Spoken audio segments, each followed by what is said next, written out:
Ļoti vienkārši un triviāli nemīst.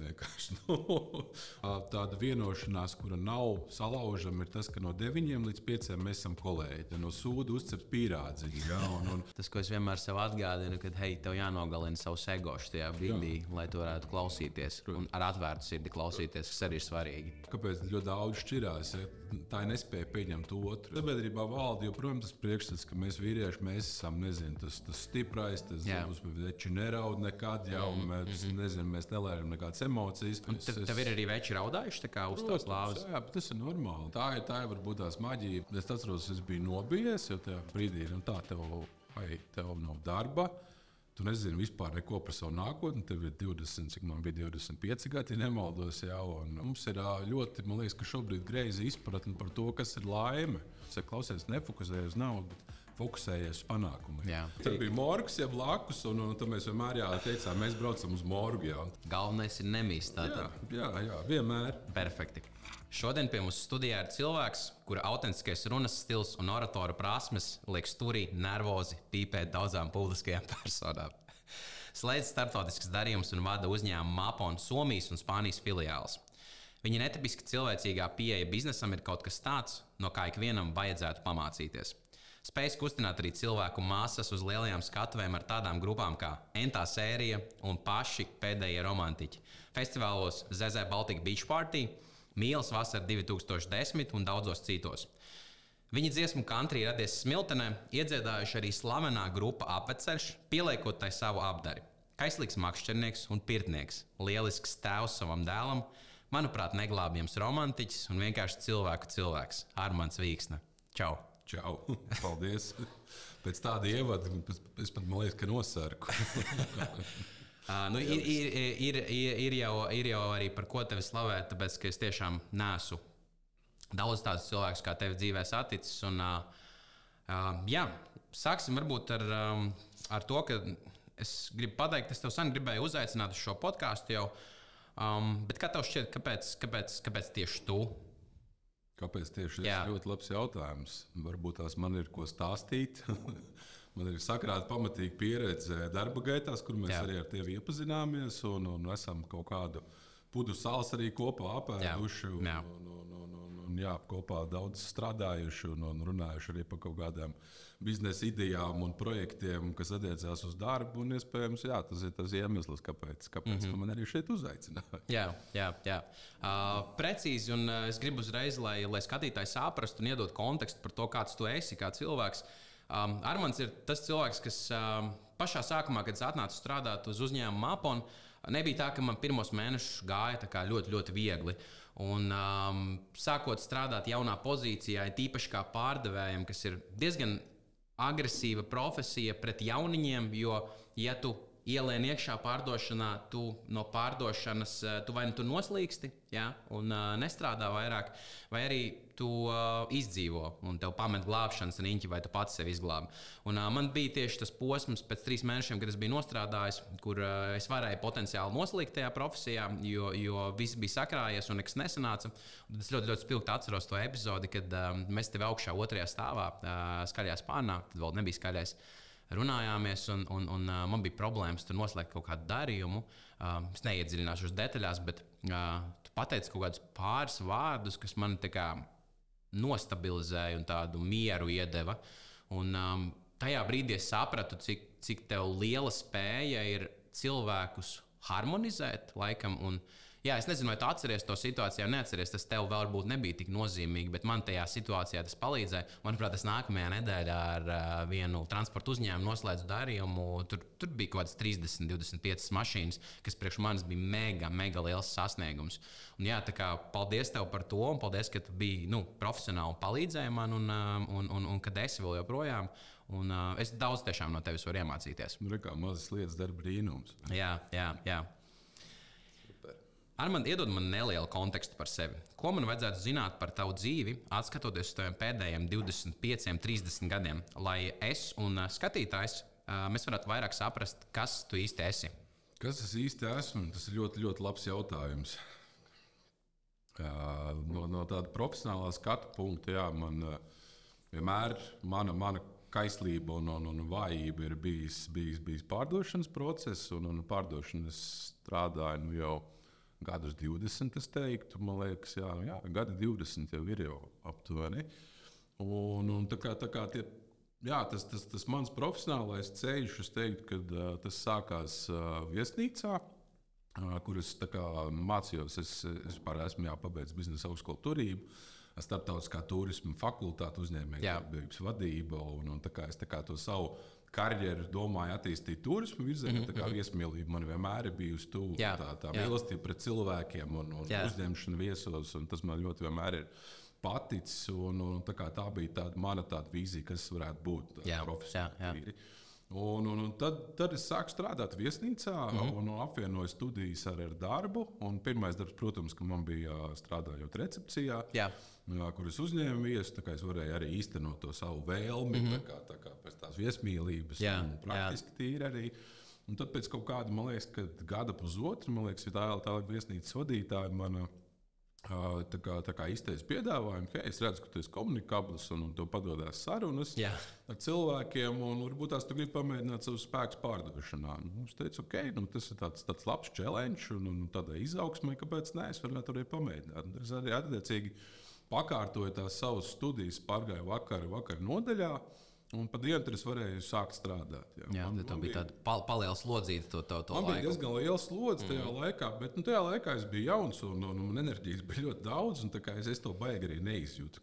Tu tā runāji, kā tagad vairāk tev nebūtu enerģijas. Jā, tas enerģijas līmenis ar gadiem, ja tu neko nedari arī daudz, tad viņš arī samazinās. Tas ir jāņem vērā. Bet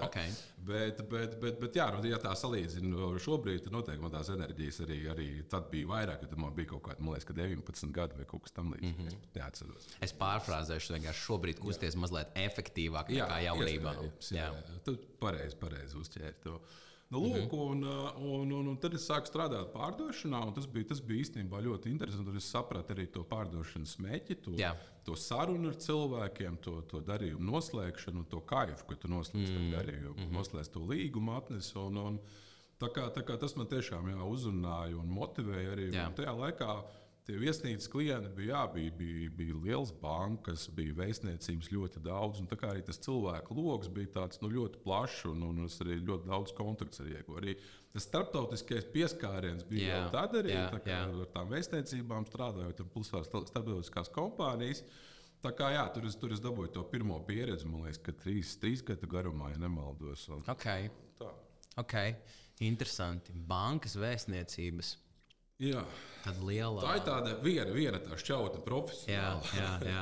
Jā. Ja tu prasi par mani, kas es pēdējos 30 gadus, es sākot no tās pašas bērnības, es vienmēr saku, ka es esmu puisis no laukiem, un es esmu izaudzis normālā, ļoti, ļoti normālā ģimenē, vienkāršā ģimenē. Mana mamma ir visu mūžu bijusi bibliotekāre, man tēvs ir jūrnieks. Un attiecīgi, es nāku no mazas pilsētiņas, kas ir Strenči. Tur es pabeidzu pamatskolu, tad es tālāk aizgāju mācīties uz Valmieru. Mēs arī pārcēlāmies ar ģimeni dzīvot uz Valmieru. Un tur man sākās tie vidusskolas gadi, kas ir, es uzskatu, tādi spilgtākie iespējams tajā manā mūžā. Tas ir tas mans kaut kāds tas īsais ceļš, ko es varu pastāstīt. Lieliski. Es jau jūtu, ka mums būs super laba saruna. Bet atgriezīsimies mazliet uz bērnību. Varbūt padalies ar savu spilgtāko atmiņu no bērnības, kas, tavuprāt, tev atskatoties atpakaļ, tev veidoja kā cilvēku šobrīd, bērnības laikā. Vai tas ir kādas grūtības vai vienkārši kāda mācība atziņa? Man nav tāda, varbūt tās spilgtās atmiņas ir ļoti daudz, tāpēc, ka man bērnība bija ļoti, ļoti, es uzskatu, krāsaina un krāšņa. Tur ir tā mazpilsētas un tā lauku burvība, kad tur mēs visi bijām kopā. Tur bija diezgan liels bars ar tiem maniem draugiem, un mēs visi čupojām. Mēs ļoti daudz sportojām tajā laikā un darījām lietas, tāpēc, ka vienkārši nebija smartphone. Bija pavisam cits prioritātes un intereses vispār cilvēkiem.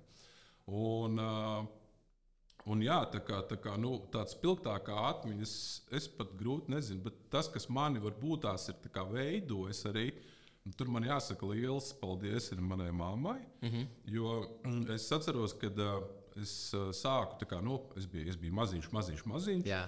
Un tad man bija tas sapnis, ka es gribu būt par diriģentu vai arī spēlēt saksofonu. Okay. Tad es pateicu mammai, es gribu spēlēt saksofonu. Tad es arī iestājos muzikas skolā, un tajā laikā bija ļoti maziņš būdams. Tā bija 1. klase, man liekas. Jā.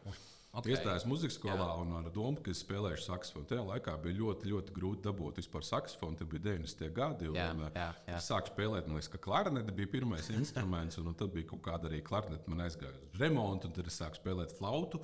Un līdz saksofonam es tiku kaut kādā, 2. gadā, man liekas. Tad es sāku spēlēt, un, protams, kad bija tie brīži tajā vecumā, kad tu ej pāri, es atceros, ļoti spilgti. Es gāju pāri sporta laukumam ar to savu saksofonu rokās. Un es gāju, un tur man tie čaļi visi spēlē futbolu. Protams, ka man tam puikam, kurš ir aktīvs, man arī ļoti gribējās spēlēt to futbolu, būt un neiet, nezinu, tur mācīties solfeģo vai mācīties klausīties kaut ko par veciem seniem komponistiem un mūzikas literatūrā, vai arī spēlēt to pašu saksofonu.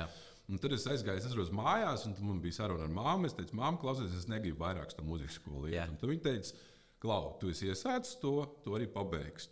Tas man ir tāds, tas iespēdējis atmiņā līdz šim, kad es tos vārdus atceros. Un es, protams, ka tajā laikā un tajā brīdī es atceros, man liekas, tas bija tāds tā kā sašuts, kāpēc, es negribu, bet pēc brīža, pēc kaut kādiem gadiem, es 12 gadu vecumā sāku spēlēt puteju orķestrī. Tad, kad es aizgāju un apsēdos tajā orķestrī, tajā sastāvā, kur bija liela sirmi onkuļi, kas spēlēja savus instrumentus, es apsēdos, es sapratu, šitas ir tas, ko es tiešām gribu, un kas man baigi patīk, un būt tajā kolektīvā iekšā 12 gadu vecumā. Es arī aizbraucu pirmo reizi uz lielajiem dziesmu svētkiem 12 gadu vecumā, kas bija 98. gadā. To es arī ļoti spilgti atceros.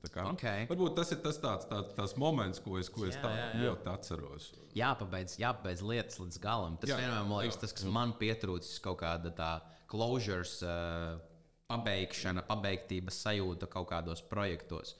To tev mamma ieinstalēja, sanāk jau no bērnības. Jā, ieinstalēja, iemācīja, bet tas nebija tā ļoti, es neteiktu, ka tas bija ļoti baigi uzspiest vai skarbi, bet caur tiem vārdiem arī caur savu to mieru, viņi arī to pateica tā tik ļoti skaidri, ka es to sapratu. Okay. Tev mamma, tad man izklausās, ka viņa arī bija tāds ļoti, ļoti mierīgs cilvēks, līdzīgi kā tu. Tas varētu būt, ka tu viņai atsties tieši tajā īpašībā. Māma, es neteiktu, viņa ir mierīga, viņa ļoti inteliģenta. Viņa ļoti daudz interesēs, viņa ļoti daudz lasa grāmatas, un arī savus pašizaugsmes ceļus iet. Tā kā mums ir... Mamma vienmēr ir audzinājusi, es atceros arī, būdams ļoti mazs, viņa vienmēr ir runājusi ar manīm kā ar lielu cilvēku. Mums nav bijuši tāda uķināšanās kaut kāda, jo man mamma ir jauna, man mamma ir 20 gadus vecāka par mani. Tā kā mums tās attiecības vienmēr ir bijušas ļoti tādas, labas un ļoti konstruktīvas arī, un tajā pašā laikā tur, protams, ir ļoti liela mīlestība nobalta. Jā. Tu esi vienīgais bērns ģimenē? Es neesmu, man ir brālis. Brālis, kurš ir 6 gadu jaunāks par mani. Tā kā tur ir atkal tāds cits stāsts. Viņš viņš tāds ļoti aktīvs bija savā bērnībā. Paņem viņš tuvāk tā mikrofonu. Jā.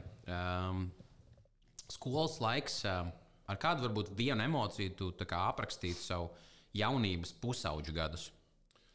Pusauģu gadus es neteiktu, ka es biju tas trakais, man liekas, un problemātiskais bērns, kur nezinu, hormonu trako, un es baigi esmu taisījis kaut kādas, nepatikšanas saviem vecākiem.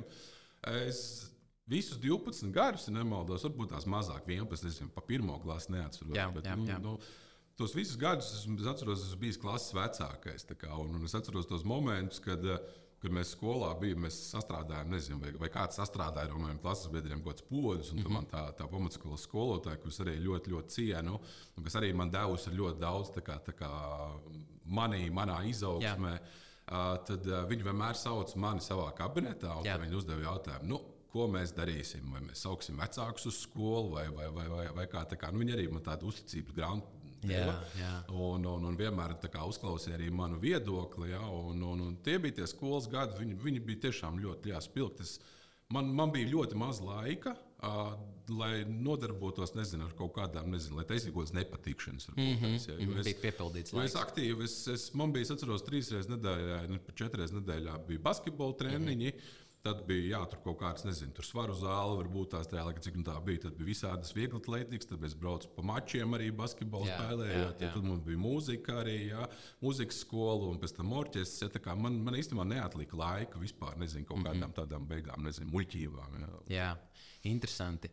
Māma tev iedeva to pabeigtību, viss jāpabeidz līdz galam, un tad skolotāji tev iedeva atbildības sajūtu. Man liekas, ko vairāk par tām divām lietām tādam labam vīrietim vajag, tāds labs sākums.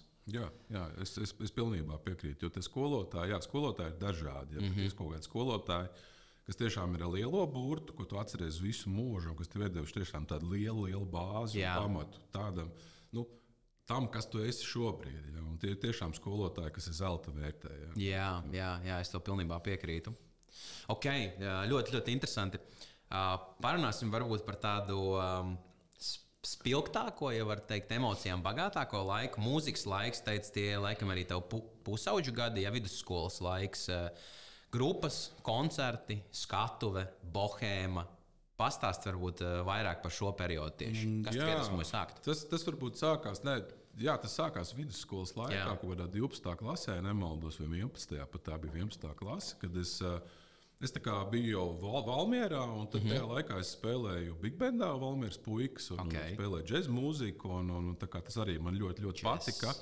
Un vispār, džez mūziku virzē, gan klausīties, gan spēlēt, un man joprojām, vairāk gan no spēlēšanas es atgājis tā kā malā, bet joprojām klausos to mūziku. Bet tad kaut kādā brīdī, es atceros, aizgāju Valmierā, bija tieši viens mūzikas instrumentu veikals.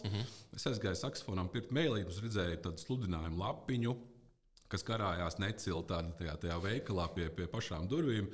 Meklējam solistu, tur kaut kāda alternatīvai grupai. Es pat neatceros to sludinājumu tekstu, bet meklējam solistu. Tad es uzrakstīju, vai es uzzvanīju, es pat neatceros, uzzvanīju tajā grupai. Un tā grupa bija Geto Zloba, kas joprojām koncertē. Tie ir joprojām draugi, un es joprojām viņiem, starp citu, tagad janvārī 20 gadu, man liekas, kad jubilejas koncerts klubā Depo ir. Es viņam uzrakstīju, un viņi atbildēja, hei, mēs atradām solistu, bet ir vēl viena grupa, kas arī tieši meklē solistu. Tā kā iedošu kontakts. Tad es uzvanīju, un tad izrādījās, kad tajā grupā bija mana klases biedra brālis, un es aizbraucu uz pirmo mēģinājumu, un viss tā kā salikās. Tur bija tāds jaunības maksimālisms, un tur bija tā bohēma, vārda tiešā izpratnē. Mums bija mēģinājuma telpā pie Valmieras morga. Tur bija morgs, blakus, un tad mēs vienmēr teicām, mēs braucam uz morgu. Tur ir tā smaržas maka tāda arī, kur ir nāves maka. Mēs nejūtām, varbūt tās mēs bijām pārāk dziļi bohēmā iegājuši tajā laikā. Mēs to smaku īsti nejūtām, bet fakts kā tāds, ka tas bija pie Valmieras morga, un otrā pusē bija lielā Vidzemes slimnīca Valmieras. Mums bija tāds darbnīcas telpas, kuru mēs iekārtojām. Mums bija tāda vaļa, kad mēs varam izpausties. Tur sakārtot, kā mēs gribam mēbeles, tad mēs tur lasījām kaut kādus madračus, kaut kādus, tur divānus kaut kādus. Tā kā iekārtojām tos kā savu štābu, kur uzturēties, kur spēlēt to mūziku. Un tad mēs atceros, mēs kaut kādā vienā brīdī arī tur sienu ar nopūtām, ar krāsām, kaut kādas zīmējumus. Tas bija tāds laiks, kad es nezinu, tā mūzikas mākslinieckā puse, man liekas, ka bija otršķirīga vai treššķirīga, kaut kur citā gultnē. Bet tas bija tiešām tāds čomu laiks, ka mēs ļoti labi sadraudzējāmies. Te draugi man visi no tās grupas ir joprojām viena no labākajiem draugiem. Un mēs joprojām uzturam attiecības un ar tādu zināmu regulāri satiekamies, kas šobrīd ir vienreiz gadā, tā konstanti, bet cenšamies tā kā biežāk arī varbūt tās. Bet mēs toreiz kaut ko rakstījām, kaut ko centāmies izdomāt, kaut kādas savas dziesmas, bija kaut kādas ieteikums arī tajā laikā, ko mēs kā grupa mēs klausījāmies. Man liekas, tur Red Hot Chili Peppers bija, un man bija tajā laikā arī Gari Mati, kas bija izbulināts čipsnās tā kā Antonijam Kiedim, un tad, bija tas laiks, kad centāmies iet tajā virzienā un būt baigiem mākslinieki. Bet atskatoties atpakaļ, es teiktu, ka tas arī man ir veidojis par cilvēku, to socializēšanos, tā skatuve. Mēs tad braucām bija uzstāšanās, bija tāds klubs Saksofons, man liekas, uz Stabu ielas ir tāds panku bārs, un tur šādi peks, panks, Rīgas galvenais ieklīd, un arī tur pamašoja, jā, un tad es atceros, es iestājos, pirmās manas studijas iestājos ģeogrāfijas fakultātē Latvijas universitātē. Tas ģeogrāfs. Jā, es iestājos fakultātē. Bet tur es nomācījos tieši 1 gadu, jau tad es sapratu, ka es to dzīvesveidu nevaru. Viņiem bija vēl lielāka bohēma. Tur bija tāda ļoti liela bohēma. Un es sapratu, ka nē, bet toreiz mēs arī spēlējām. Bija ģeogrāfijas fakultātes, man liekas, ka Fukšu balli. Tur mums arī uzaicināja spēlēt, un mēs arī spēlējām. Tur bija studenti klubs, bija depo, tur mēs arī kaut kur braucām. Bija Alūksnē, bija festivāls, tāds Sutas balles, tur mēs arī uzstājāmies. Tā kā, tas bija tāds, jā. Tas bija taisni, kaut kad vidusskolas beigās un augstskolas sākumā, ka mēs to darījām. Bet tikpat ātri arī, nezinu, pēc kādiem 3 vai 4 gadiem, man liekas, ka tas arī norietēja. Okay. Jā. Pastāsti tagad vairāk par grupu, ar kuru jūs sasniedzāt, tā varētu teikt, ka vislielākās virsotnes, un viņas vārda tiešākajā nozīmē arī ir virsotnes, paši pēdējie romantiķi. Kāpēc jums sanāca tāds lēciens, ar ko jūs atšķīrāties no pārējiem? Man liekas, ir ļoti vienkārši atbildi. Mums nebija nekāda ambīcija, mums nebija nekāda mērķa. Jo mans mīļš draugs Mikls Frišvelds, viņš ļoti precīzi nodefinēja, kas mēs esam. Tas pašs pēdējais romantiķis, tas ir tāds brīvā laika pavadīšanas veids. Jo tajā laikā mums bija arī tāds bars Valmērā, kas mums tāda draugu kopu, ko mēs uzturējām ļoti cieši siltas attiecības. Mēs viens pie otra gājām ciemos. Un tiklīdz mēs bijām, mēs sākām ar to, kad man liekas, kad mēs aizgājām vienreiz pie Mikum toreiz mājās bija studija. Valmierā viņš tur rakstīja reklāmas dažādas. Mums arī ļoti bieži arī šobrīd varam dzirdēt viņa balsi visādās radio reklāmās un televīzijā arī. Un tad vienkārši, lietojot dažādas atspirdzinošas dzērienus vakara gaitā. Nezinu, Mikls bija tas, kurš nelietoja alkoholu, bet viņš vienmēr pierakstīja visas kaut kādas idejas un lietas, un tad uzģenerēja tālāk attīstīt to visu domu. Man liekas, ka vienam no mūsu draugiem bija kaut kāds teksts, Kantrī radies Smiltenē, parādījās kaut kur pavīdē pa kādām runām. Tad Mikls pierakstīja un tālāk uzrakstīja tekstu. Un tad, protams, kad viņš paņēma uzreiz ģitāru un uzreiz arī tapa arī melodiju, viņš tāds ļoti on the go var ierakstīt visu un uztaisīt dziesmu no nekā.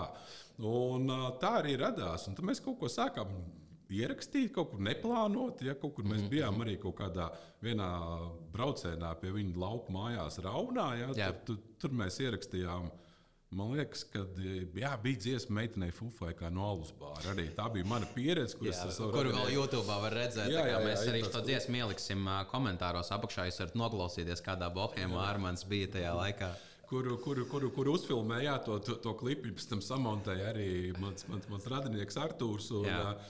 Tā bija pirmā un pēdējā reize, kad es biju Valmērā Alus bārā. Tā kā tāds ļoti spēcīgs pārdzīvojums. Okay.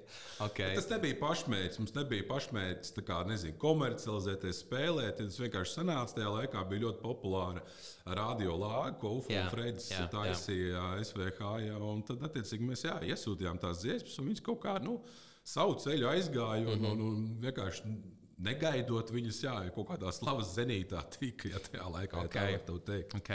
Bet tā dziesma, kā viņi sauc, ko jūs no bāras atcerējāt? Meitenei Fufai, kā no Alus bāra. Viņa tā dziesma ir uz patiesiem notikumiem arī? Uz patiesiem notikumiem, un tas bija mans tas spilgtais pārdzīvojums, ko es arī redzēju pats, un tā arī radās dziesma. Arī man liekas, ka padevu vienu teikumu, un Mikls tālāk uzrakstīja visu tekstu, tā dziesmu un melodiju. Saslēdzās ar tavu prātu uzreiz. Interesanti. Un ir vēl viena dziesma, kas ir diezgan zīmīga, jo viņi tieši radio SVH, manuprāt, bija topos kaut kādas 2 nedēļas pirmajā vietā, un tā ir Sievietei nedrīkst dzert.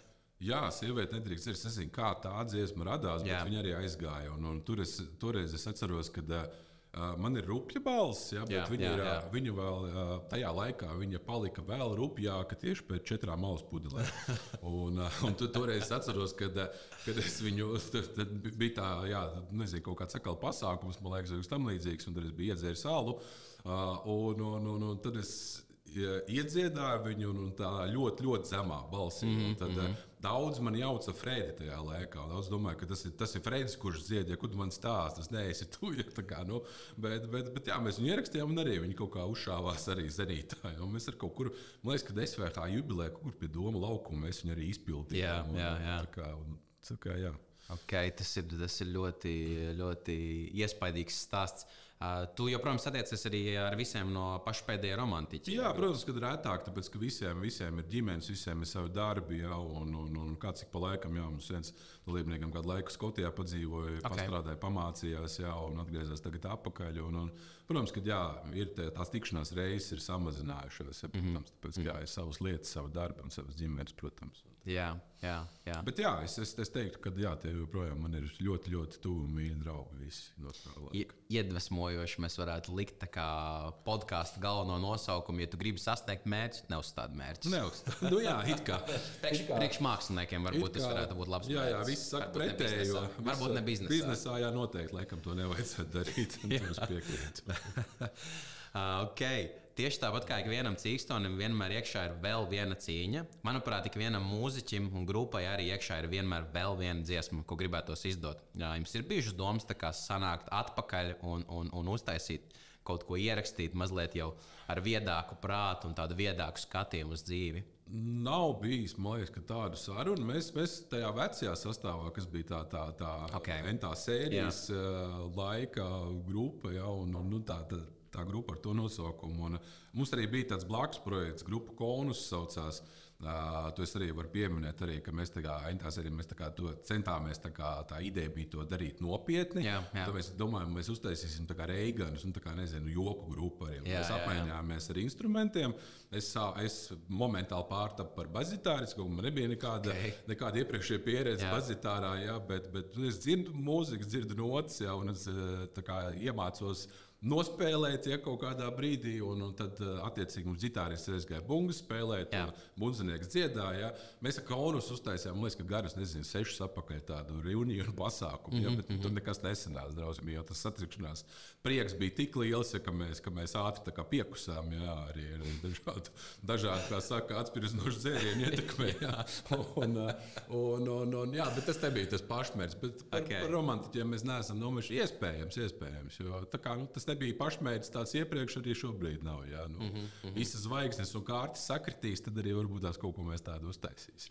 Jā, interesanti. Ja tev būtu jāatskatās atpakaļ un jāizceļ viena atziņa no mūzikas laikiem, kas tev palīdz varbūt joprojām, kāda tā būtu? Tas spilgtākais notikums. Tas ļoti, ļoti vienkārši un triviāli nemīst. Un tas ir tas, kad mums nebija tāda mūzika, tāds pašmērķis, bet mēs kaut kur tikām, kaut kur mūs dzirdēja, kaut kur mūs aicināja spēlēt. Ja? Vienkārši maucam, ja tev patīk tas, ko tu dari. Un tas sagādā prieku, un arī tā būšana skatos man sagādāja prieku, ja tajā laikā, tad vienkārši tas ir jādara. Ja? Tā. Galvenais ir nemīst. Jā, vienmēr. Perfekti. Profesionālais sākums. Tu esi strādājis viesnīcā, un, manuprāt, tu arī minēji, bet no turienes laikam arī nāk tā tava cilvēcība, jo tur nāk dažādi cilvēki, un tev viņus visu laiku ir jāmonitorē, jāfiltrē, ar ko tu runā, kā tu runā, un tad tu laikam tajā periodā, ja es pareizi saprotu, arī apradi ar to domu, ka tu tādā veidā veidos tās attiecības cilvēcīgi ļoti. Cilvēcīgi, jā. Es nezinu, vai tā ir mana daba. Es nezinu, cik es sev atceros. Es vienmēr esmu bijis tāds cilvēcīgs. Man gribētu domāt. Jā. Bet profesionāli, ja tā domā, tad es arī kaut kādā sāku to sales darbu. Un man nebija nekādas pieredzes. Man arī man bija superīgi kolēģi Solvitējā laikā, kur man arī daudz arī deva un pušoja uz priekšu arī un kaut kāds robežas pārkāpt arī. Tad es atceros, kad es kaut kādā brīdī sapratu, kas tad ir tas sales īstenībā, kas ir tā pārdošana, kas ir tas core pārdošanā. Ja? Un es vienkārši sapratu to, ka saliekot to kaut kādus success cases, kur man izdevies noslēgt līgumus, un tie līgumi ir forši un lieli un starptautiskām kompānijām. Es saprotu, ka tās ir attiecības. Un attiecības tas ir mans pārdošanas pamats. Un, es vienmēr esmu teicis arī, jauni kolēģi mums atnāk arī strādāt, ja es saku, būvēt attiecības. Attiecību pamatā ir pārdošana. Ja pārdošana savā būtībā nav sarežģīta. Ja. Un būvējot attiecības, jo cilvēks pērk no tevis. Ja. Ir ļoti daudz dažādu, vienādu produktu vai līdzīgu produktu piedāvātāji, ja, bet galu beigās tas klients jau nopērk no tevis. Ja tu viņam spēj iedot to uzticību, tad viņš tev notic kā cilvēkam, ja, ka tu viņu nepiečakarēsi, ja, ka tu turēsi savu solījumu, un ka tu esi vienkārši foršs cilvēks, ar ko var parunāties, arī par citām tēmām, nevis tikai par tavu produktu, ja, kādas ir features, ja, un viss pārējais, ja, tad tur notiek arī tas darījums. Jā. Un cilvēki pērk no līdzīgiem cilvēkiem sev arī. Jā, man tieši viens pretējs stāsts par to ir. Es zinu, tas ir ļoti smieklīgi. Es ceru, ka mans brālis neapvainosies, bet es zinu, viņam ļoti patīk mašīnas, un viņš ļoti bieži maina mašīnas, un viņš kādreiz tās mašīnas tirgoja pārpircējiem. Un skaidrs, ka man brālis ir ļoti labs pārdevējs, un viņš arī uzņēmējs ir, un viņam ir jāpārdod ikdienā, un pārpircējs arī ir ļoti labs. Un viņš man stāsta, kā viņš ir teorētiski apčakarējis to pārpircēju, bet es zinu, ka arī pārpircējs to pašu saviem čomiem saka, kā es viņu tajā situācijā apčakarēju. Un tad, ja tu aizies ar tādu mindset, jūs abi arī viens otru apčakarējat, bet gala rezultātā abi ir apmierināti. Jā, bet šajā gadījumā tas ir interesanti. Un, es tev pilnībā piekrītu par to attiecību veidošanu. To es saskāries arī savos pārdošanas darījumos. Okay, pastāsti par saviem pirmajiem gadiem uzņēmumā Mapon. Ja es pareizi atceros, tu sāki kā pārdevējs un strādāji tieši ar Latvijas klientiem. Jā, es sāku kā pārdevējs, un tad tajā laikā es atceros, tas bija, kurš tas jau bija gads, 2006. Nē. 6. Nē. Kāds 6. Tas ir 12. gads. 2012. gadā es sāku strādāt tieši 8. martā. Starptautiskajā sieviešu dienā, par ko arī pašiem pēdējiem romantiķiem ir dziesma. 8. martā. Un tad mums bija birojas Ziedlielā, un es atnācu un Mapanām, ja nemaldos, tajā laikā strādāja 14 cilvēki. Ļoti maza komanda. Un tas bija tāds sākums, tāds startups, es teiktu, un kad nebija nekas skaidrs, kas ir, kāds ir produkts, cik viņš ir labs, cik viņš ir slikts. Tas bija ļoti liels izaicinājums arī man. Es atceros tos pirmās tās tikšanās ar klientiem, kad tas bija ļoti, ļoti liels izaicinājums man pārkāpt pāri tai korporatīvai vidē, pie kā es biju pieredzis. Jo viesnīcas laikos, kā es teicu, bija tur vēstniecības banku darbinieki, uzvalkos, uzpucētie cilvēki. Smuki runāja, un tad es aizbraucu, nemaldos, viena no pirmajām tikšanām, man liekas, ka man bija kaut kur Kuldīgā, un tā tikšanās notika kaut kur garāžā, es apsēdos tur otrā golfa krēslā, un tad pretī man bija čeltais, ko tev vajag? Es nezinu, viņš eļu kaut kur labojis mašīnu pirms tam, ko te atbrauc no sērijas. Ja? Un man bija ļoti, ļoti grūti pārkāpt pirmkārt pāri sev, tam korporatīvai vidē, pie kā es biju pieredzējis. Un es gribēju to sarunu arī būvēt tā, bet es ātri aplauzos un es sapratu, ka tā mācība, sākumā, ko es iegūstu, tev ar klientu ir jārunā vienādā valodā. Ja? Un tas bija, un sākums bija ļoti, ļoti grūts, teikt. Ja, tāpēc arī gan man kā pārdevējiem, kas bija vispār jauna joma, tur bija produkts un iekārts, un tur bija tajā laikā vispār jāstāsta cilvēkiem, kas vispār ir, tur fleet managements, kāpēc tas ir vajadzīgs. Jāpārliecina par to, bet tajā pašā laikā es ļoti daudz braukāju. Es ļoti ātri sapratu, ka sales notiek, ja tu aizbrauc pie klienta, tu viņam izskaidro, tu viņam arī vari, ja tu esi visu darbu izdarījis labi, pēc tam tu aizbrauc atbildes vizītē, kaut kādu onboarding, uztaisi.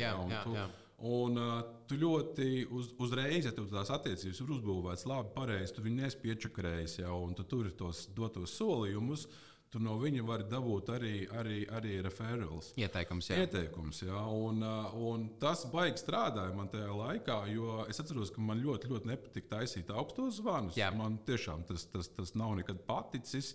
Un es arī challengeoju sev arī viesnīcas laikā to darot. Bet tas, protams, tas ir viens no sales procesiem, un tas ir jādara. Sevišķi tu atnāc un tev ir klienti nulle, un tu pats to noteikti esi atceries, un tu pats tam gāji cauri. Un, tā kā tie bija tādi pirmie tādi, gadi, daudz neziņas, bet tajā pašā laikā man patika tas drives, kāds bija arī tajā laikā, tajā sākumā, ka visi gāja uz to, ka, hei, mēs būvējam foršu produktu, mums bija tajā laikā, man liekas, 2 programmētāji, un tad mēs atceros, ka nebija nekāda procesa par to, kā mēs vispār skatāmies, ko mēs taisam, kādas features liekam platformā iekšā. Mēs vienkārši aizbraucām pie klienta. Viņš teica, hei, šito vajag. Mēs atbraucām atpakaļ un pateicām tālāk arī programmētājiem, šito vajag, bet šitā mēs 10 mašīnas nedabūsim. Tā kā tie bija tādi traki laiki, es teiktu, bet tajā pašā laikā es to izbaudīju, jo es no paša sākuma tam produktam ticēju. Es zināju, ka mēs sasniegsim ļoti, ļoti augstus virsotnes ar to produktu, un būšanu viņiem arī draugiem grupā. Un tas arī man ļoti, ļoti ir palīdzējis vispār, un profesionāli arī, un viss tā attieksme. Un tā, šī viss tas uzņēmums, viss tā grupa ir uzbūvēts uz kādiem pamatiem, uz kādām vērtībām. Tas ir viens no tiem iemesliem, kāpēc es esmu šeit 12 gadus jau.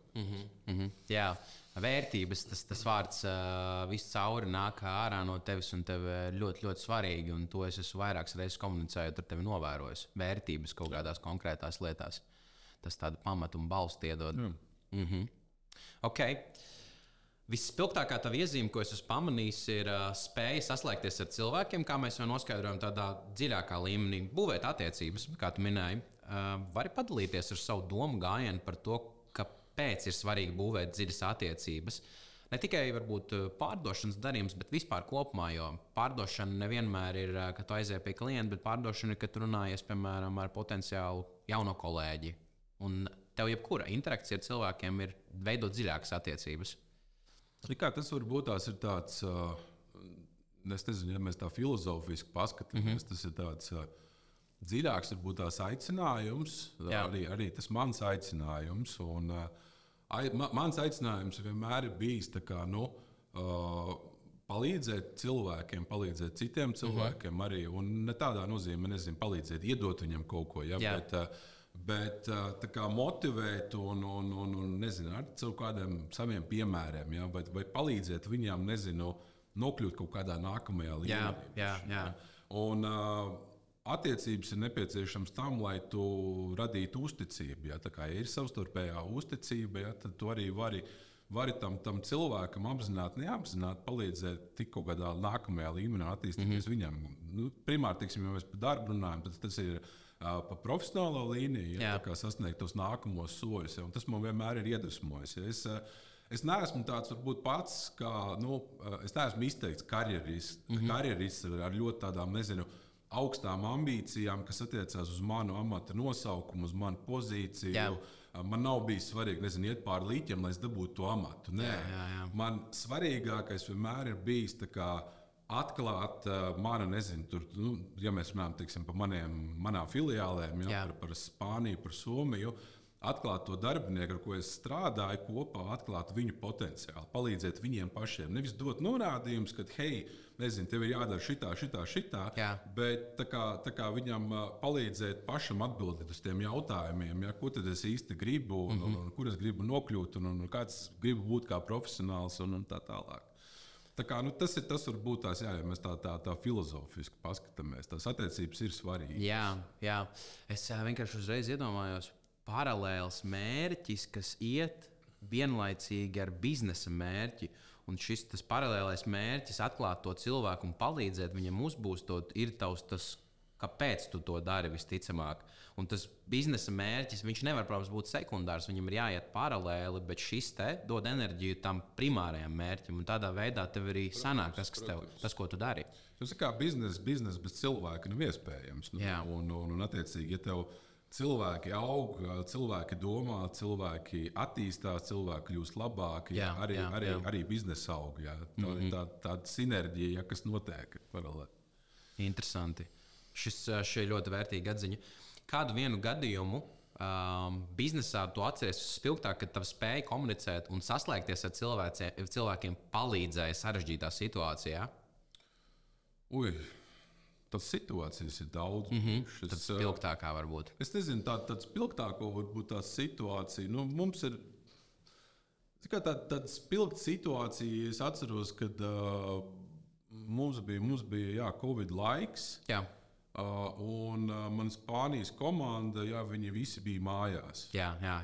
Un, tā ir es atvainojos pārtraukšu, tā ir tā katarses sesija, kā viņi nosauc. Tad katarses sesija, ko mēs uztaisījām. Un, es neatceros tās nianses, bet tā doma bija tāda, ka man kolēģi bija mājās. Tajā laikā, ja nemaldos, mums filiālē bija, man liekas, 4 kolēģi. Mazi ļoti filiāli pašā startā. Un Covid laikā viņi tika ieslodzīti mājās. Un Spānijā tur bija ļoti, ļoti strikti noteikumi. Viņi varēja, nezinu, ka stundu dienā iziet ārā tikai. Un spāņiem, kas ir pieraduši, ejot uz darbu, tur nobučot miesnieku un krosānu cepēju, parunāties un stundu iet uz darbu un ar visiem izrunāties. Viņiem tas bija ļoti, ļoti liels pārdzīvojums. Līdz ar to viņi bija mājās, un es sapratu, ka tās attiecības arī viņu starpā pasliktinājās ļoti. Tur ir nācis augšā kaut kādas lietas, kas bija no biroja laikiem, kad viņi bija kopā. Viens otru traucēja komunikācijas problēmas un tā tālāk. Tad mēs uztaisījām toreiz ļoti, ļoti atklātu sesiju, un man ļoti patīk tas mums ir kompānijā. Mēs arī izmantojam, teiksim, kādiem treiningiem, ir training labi, ja viņiem ir tā mantra par brutālo godīgumu. Un tā sesija bija tieši par to, par brutālo godīgumu, kad katrs varēja pateikt to, kas tad, teiksim, nezinu, man tevī, nezinu kā, bet tevis kā cilvēkā var būt tās vai nezinu, tev tur nezinu. Šķības deguns, un tas, protams, neskaitās. Bet tieši profesionāli tajā darba vidē, kas tev nepatīk, nezinu, vai tu, kad es runāju pa telefonu, tu nāc pie mana galda, un tu man sāc kaut ko stāstīt. Tās lietas, kas nāk ārā un ko tu esi pieredzējis tajā darba vidē, esot birojā, tajā šūniņā, kas tev ļoti besīja. Tā kā bez bremzēm, un tur, protams, tur bija arī puņķi un asaras, cilvēki izlādējās, izrunājās, bet tajā pašā laikā pēc tam nākamais bija. Tev uzreiz arī jāpasaka to cilvēku, kas man patīk un kas nezinu, ko es mācos no tevis tajā ikdienā, un ko es gribu tā kā sev nezinu, arī attīstīt un uzlabot. Un ko tu man esi tā kā devis arī profesionāli. Tā sesija toreiz palīdzēja salīmēt to komandu. Man liekas, ka bija tāda izlāde bija ļoti nepieciešama viņiem. Un pēc tam mēs runājām arī pēc tās sesijas ar viņiem. Viņi arī atzīmēja to, ka tā bija ļoti, ļoti vērtīga pieredze. Krīzes laikā uztaisīja perfektu krīzes menedžmentu. Iespējams, tas bija vajadzīgs. Un, kā es sapratu, es nekonsultējos toreiz ne ar vienu. Tas bija iespējams, ka riskanti, bet mēs arī pārnājām. Es arī padomāju par to, varbūt tā nevajadzēja to darīt. Parasti saka, vienmēr tā pirmā doma, kas tev ienāk galvā, kaut kādai problēmai, tā ir īstā. Un, lai cik viņi traki izklausītos, dari vienkārši. Jo pat ja tev nesanāks, tu daudz ko iemācīsies no tā. Tieši tā. Vari pastāstīt varbūt sīkāk par to, ko tu šobrīd dari Maponā, un kas tevi, to otrajā plānā, bet kas tev visvairāk iedvesmo celties un darīt šīs lietas? Labi, ko es daru, ko es nedaru. Lai vienkārši skatītāji varētu saprast to kontekstu, menedžēt tātad Mapona Spānijas un Somijas filiāls. Kādi varbūt tie darba pienākumi tieši ir, ja kāds varbūt filiāļu vadītājs topošais mūs varētu skatīties? Darba pienākumi, sākot ar to, kad es pārņēmu Spānijas filiāles vadību 4 gadu atpakaļ, tad praktiski man bija 2 cilvēki tajā pašā laikā, tajā laikā, un tad 3. atnāca, ko mēs nokairojām. Tas posms, līdz šim brīdim, es pat teiktu, kad mums arī šobrīd ir Global HR, un tās lietas tiek nodotas un pārņemtas, tad man tas viss mans darba process sākās ar to, ka cilvēku atlase, cilvēku vadība, ikdienas mērķu uzstādīšana. HRs, protams, arī pārdošana, no kā es nelecu joprojām projām, kas man ir tuvu un mīļa. Es arī piedalos pie lielo klientu tikšanām, un arī kaut kādiem jauniem projektiem, kur es pieslēdzos. Tad es teiktu, es esmu tāds tilts starp to, kas notiek šeit Latvijā, tad headquarteros, un starp to, kas notiek filiālēs. Es aiznesu tās visas Ne visas, bet liela daļa ziņu šeit, ja tā arī nezinu, kaut kādas stratēģijas mērķus nākamo gadu kompānijas līmeņi. Ja, tā kā taisa arī viņiem all-handus. Ja, un cilvēku vadība, sales, problēma risināšana.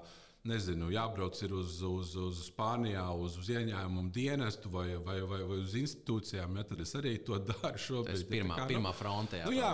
Bet es tās lietas šobrīd nododu, un mēs esam izaudzinājuši ļoti labus profesionāļus gan Spānijā, gan arī Somijā. Ja, tā kā, man tādas mazās lietas man kļūst mazākie šobrīd. Jo tiem cilvēkiem uzticies arī administratīvās funkcijas, un cilvēki ir pierādījuši, viņi ir izauguši kā profesionāļi. Tā kā, tās galvenās lietas, kas ir tā ļoti, ļoti virspusēji izstāstot. Ja tur detaļās es domāju, ka mums nepietiktu labi vienkārši. Un tā iedvesma, no kurienes nāk, jo tev tomēr katru rītu ir jāceļās.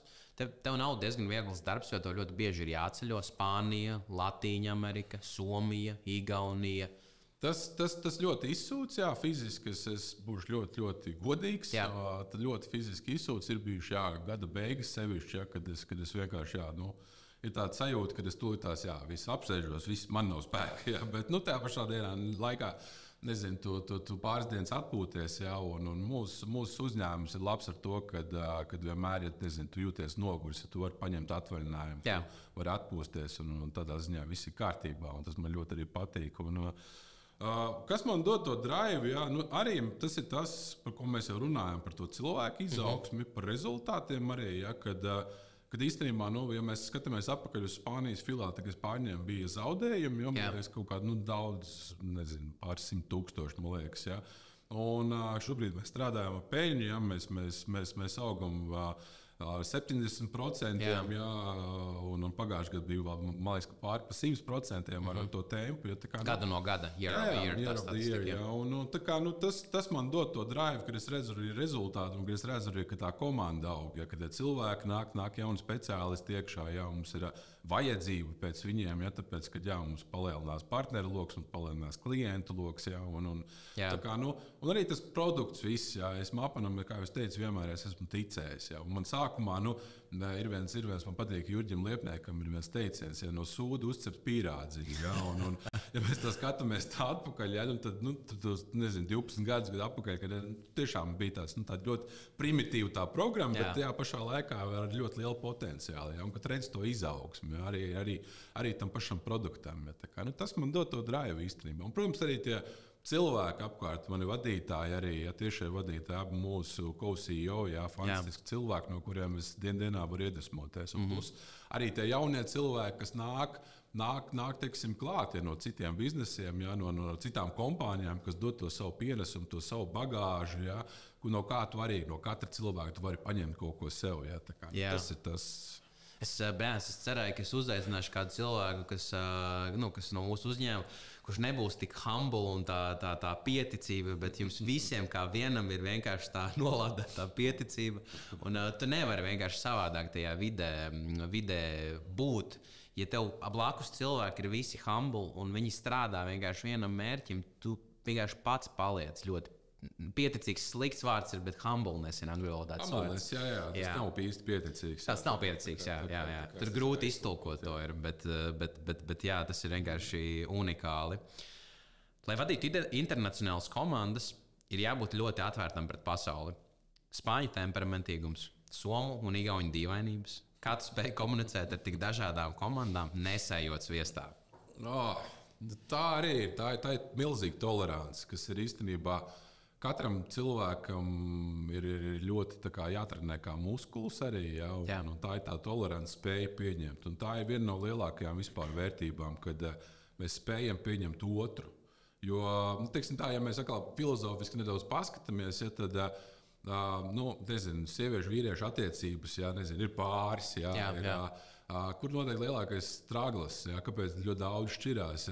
Tā ir nespēja pieņemt otru, un tā ir nespēja, rēķināties ar viņa vajadzībām, ar viņa domām, ar viņa idejām, vispār uztveri par to, kas ir tā pasaule. Un, ja mēs spējam pārkāpt pāri savam ego, un mēs spējam pieņemt to, hei, tas ir tavs viedoklis, tā ir tava vērtība, tā ir tava lieta, tad mēs iemācāmies tiešām patiesi pieņemt to, tad ir ļoti viegli arī. Ja? Un to es arī īstenībā varu attiecināt uz to savu profesionālo karjeru, jo kad, tas ir cilvēks. Ja? Viņi ir šeit pieņemti darbā, viņi ir profesionāļi. Ja? Ir kaut kādas tur mentalitātes lietas, un viņi ir savādāki, un tā pasaule ir savādāka. Ja? Mēs visi esam cilvēki, kas šeit dzīvojam, bet katram ir tā kaut kāds, tā ir audzināšana, tās ir kultūras atšķirības, un tev jāspēj pielāgoties un pieņemt. Un, es kaut kā vienreiz sajūtu to, kad es biju ceļojumā aizbraucis uz Taizemi, man liekas, pirmo reizi. Es izkāpu ārā no lidmašīnas, un man bija tā sajūta, ka es šeit esmu bijis. Tiešām es esmu bijis, kaut kāds fiziski nekad neesmu bijis, bet tā sajūta, ka Deja vu, ja? Kaut kāda, es nezinu, tāda iekšēja sajūta, ka es tiešām šeit esmu bijis, kaut kādu laiku dzīvojis, varbūt tā tālāk. Es to nevarēju izskaidrot. Protams, arī zinātniski to neviens nevar izskaidrot. To sajūtu. Ir mēģinājumi bijuši, bet par to šobrīd daudz runā, par kaut kādām, tur pārdzimšanām, reinkarnācijām. Un, tā kā es nezinu, to nezinu, tur nav ko attīstīt, bet man tā tiešām tā sajūta bija. Un arī šobrīd ir tā, ka ceļojot, man nav tāda sajūta, aizbraucis labi, es Barcelonā esmu bijis ļoti daudz reizes, un arī Helsinkos. Bet jebkur aizbraucot, man ir tā sajūta, fine, es jūtos šeit labi. Tā kā man nav tāda, tāds kaut kāds kultūras šoks vai kaut kas tamlīdzīgs. Vienīgais kultūras šoks, kas man dzīvē bijis, man liekas, tas bija Marokā, kurus mēs atbraucot no kuģa uzreiz. Mēs iegājām iekšā tirgū, un kur bija 7 tirgotāji apkārt, un katrs mēģināja to Rolex pulksteni pārdot par $5. Katram akumulētā pārdevēja pieredze noteikti 3 reizes lielāka par tavēju. Bet tā ir tāda pasaules uztvere. Esi mierā ar sevi, un esi mierā arī ar citiem, un katrs ir savādāks. Jā. Interesanti. Pieņemt cilvēkus tieši tas ir ļoti, ļoti, ļoti svarīgi. Jā. Kādām īpašībām, tavuprāt, ir jāpiemīt labam komandas vadītājam? Tā ir tā tolerance, tā ir spēja klausīties, uzklausīt un ļoti, ļoti iedziļināties. Pat ja liekas, ka ir kaut kādas lietas, kas brīžiem šķiet virspusējas tādas un mazsvarīgas, ja mēs skatāmies tā ļoti sausi biznesā, kas var nedot kaut kādu pievienoto vērtību, bet tajā pašā laikā tā lieta var būt cilvēkam ļoti, ļoti svarīga un ļoti sāpīga varbūt tās. Un tā cilvēcība, ka tu neesi. Es redzu, tās savas komandas arī esmu būvējis uz tādiem pamatiem, ka mēs visi esam vienādi. Es neesmu nekad izlicējis to, ka es esmu kaut kāds lielais boss, kurš tagad atbrauc, atver durvis vaļā, un tagad saka, tā mēs tagad taisīsim sapulci, skatīsimies tūlīt tās visu grafikus, un tūlīt tās būs bļaušana un kliekšana, un tagad rādiet, stāstiet, un dariet. Mēs to esam veidojuši tādiem ļoti, ļoti tādiem, solīdiem pamatiem, manuprāt, kad es esmu vienmēr teicis, ka, es esmu vienalga ir kāda situācija, darām kopā lietas. Ceļš sākumā, kad mēs bijām tur 3 cilvēki, darām lietas kopā. Un tas, man liekas, ir arī man kaut kāda vērtība devis kā vadītājiem viņu acīs. Viņi, man liekas, ļoti to novērtē. Tas, ko viņi man vismaz ir teikuši ļoti daudzas reizes. Bet tajā pašā laikā es teiksim, ir cilvēki arī no Spānijas, Somijas, ar kuriem mēs esam kļuvuši par ļoti labiem draugiem. Bet mums ir tāda vienošanās, kura nav salaužama, ir tas, ka no 9 līdz 5 mēs esam kolēģi. Un ir bijušas situācijas, ka mēs esam augstos toņos runājuši par situācijām, par lietām, kaut kādām. Un tajā pašā laikā 6 mēs varam sazvanīties un runāt pilnībā par brīvo laiku, un viss ir kārtībā. Nošķirt arī tās lietas ļoti, ļoti uzmanīgi, ka darbs ir darbs, un tad ir tas brīvais laiks, kad mēs varam iet ārā, mēs varam daudzīties, mēs varam, tur aiziet, pasēdēt kaut kur, ieiest foršas pusvakariņas, un dot. Tie pamati, kas ir jāieliek, un jāiedziļinās. Jāiedziļinās ir lietās, bet tajā pašā laikā arī es teiktu, ka nevajag ļaut sev kāpt uz galvas, tā kā pārlieku daudz, būt par tādu švammi, kas uzsūdz visas tās negatīvās emocijas. Jābūt ar savu taisnu muguru. Protams. Bet tas, ko es vienkārši dzirdu, ir ļoti, ļoti aktīvi. Tu vienkārši nevis vadi, pasaki, kas jāizdara, bet tu vadi reāli komandu no priekšpuses, frontes pirmā līnija. Tu esi, ja tev vajag, tu nekad neesi pateicis, uzrotīt rokas augšā un izdarīt pats. Es mācos pateikt, nē, jo vienā brīdī ir tas spainīts, kļūst baigi pilns no tām lietām, un tad tu saproti to, ka tev ir kaut kas jāupurē no savas, privātās dzīves arī, ka tu esi pārāk daudz iegrims tajā darbā, iekšā procesā. Un tiešām tas, ko es šobrīd aktīvi mācos darīt, tā ir deleģēšana. Kaut kādas lietas aktīvāk deleģēju un dod arī citiem darīt. Tas arī baigi ir jānošķir, un to baigi jābūt uzmanīgam. Tur tādam balansam ir jābūt tāda mūžīgā dēja starp deleģēšanu. Ļoti lielam. Bet tas ir tāds arī jāskatās uz to komandas, to izaugsmu, komandas vispār to struktūru, cik viņi arī ir veci, lieli. Un tas nāk ar laiku vienkārši. Labs komandas līderis ir arī lielisks psihologs. Psihologa galvenais ierocis ir aktīva klausīšanās. Kā ik viens no mums var iemācīties to spēju aktīvi klausīties cilvēkos? Jo tev, manuprāt, tas lieliski sanāk. Es nezinu, man nav tāds recepts, kā likt aktīvi klausīties. Man iespējams tas sanāk dabīgi, es vienmēr esmu klausījies. Un, manuprāt, arī bieži vien cilvēkiem ir tāds greizs priekšstats par to, ka labs pārdevējs, viņš ir tāds, tirgu, kurš tur stāsta, runā, tur mēģina visu. Tas arī viens no pārdošanas veidiem ir tirgu ļoti labi, ka tādi cilvēki ir, viņi ir aktīvi un piesaist uzmanību. Bet pārdošana arī, manuprāt, ir par klausīšanos. Tieši saklausīt to, kas klientam sāp. Jo beigās ir, es atceros arī kaut kur lasīt to, ka svarīgākais ir, kāda būs klientam dzīve pēc darījuma. Tad atbildēt uz to jautājumu. Un spēj klausīties, un pēc tam arī izveidot to savu piedāvājumu, balstoties tā, ko tu esi dzirdējis, un tā kā salikt tos punktiņus uz ī. Tas ir tāds, man liekas, arī labs pārdošanas process. Un tas ir gadiem cauri, tas man ir gājis, to es esmu vienmēr piekopis, un es vienmēr esmu klausījies cilvēkos.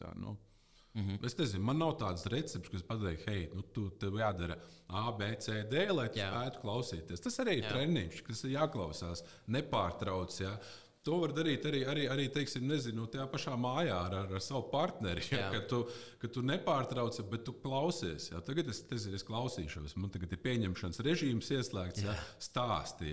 Un es tev nepārtraukšu, neteikšu, ka hei, šis nav labi, bet es klausos. Un tas ir diezgan challenging īstenībā, priekš savu ego un dzirdēt kaut kādas tādas lietas. Tas vienmēr man ar to ir vēsturiski bijušas problēmas klausīšanos, un ne tikai profesionāli, arī privātajā dzīvē, bet tas, ko es vienmēr sev atgādinu, ka hei, tev jānogalina savs ego šajā brīdī, lai tu varētu klausīties. Un ar atvērtu sirdi klausīties, kas arī ir svarīgi. Jo tu vari uzņemt informāciju, bet neņemt viņu dziļumā sev pretīm. Un tā atkal ir tā cilvēka pieņemšana. Saprast, ka tas otrs cilvēks ir citādāks. Viss sākās ar pieņemšanu. Kāds varbūt ir grūtākais lēmums, kas tev ir bijis jāpieņem saistībā ar filiālēm, kuras vadi? Grūtākie lēmumi vienmēr ir bijuši, kas saistās ar darbinieku atlaišanu. Jo, kā es arī teiktu, varbūt rodās greizs priekšstats par to, ka viss tā ir, ka mēs visu darām kopā, viss notiek un viss notiek labi, un tad tādā pašplūsmā varbūt tās, bet nē, mums ir mērķi, katram tam darbiniekam ir mērķi, kas ir jāizpild, un sevišķi, Sēlā ir ļoti, ļoti vienkārši to izmērīt. Un ja nav rezultātu, diemžēl ir jāšķirās. Un tie gadījumi ir bijuši. Pirmā reize, man bija, nemaldos, Spānijā arī bija. Viņa bija grūtāka, tā nav tikai arī klātienē. Tev bija jāsagatavojās tam arī mentāli.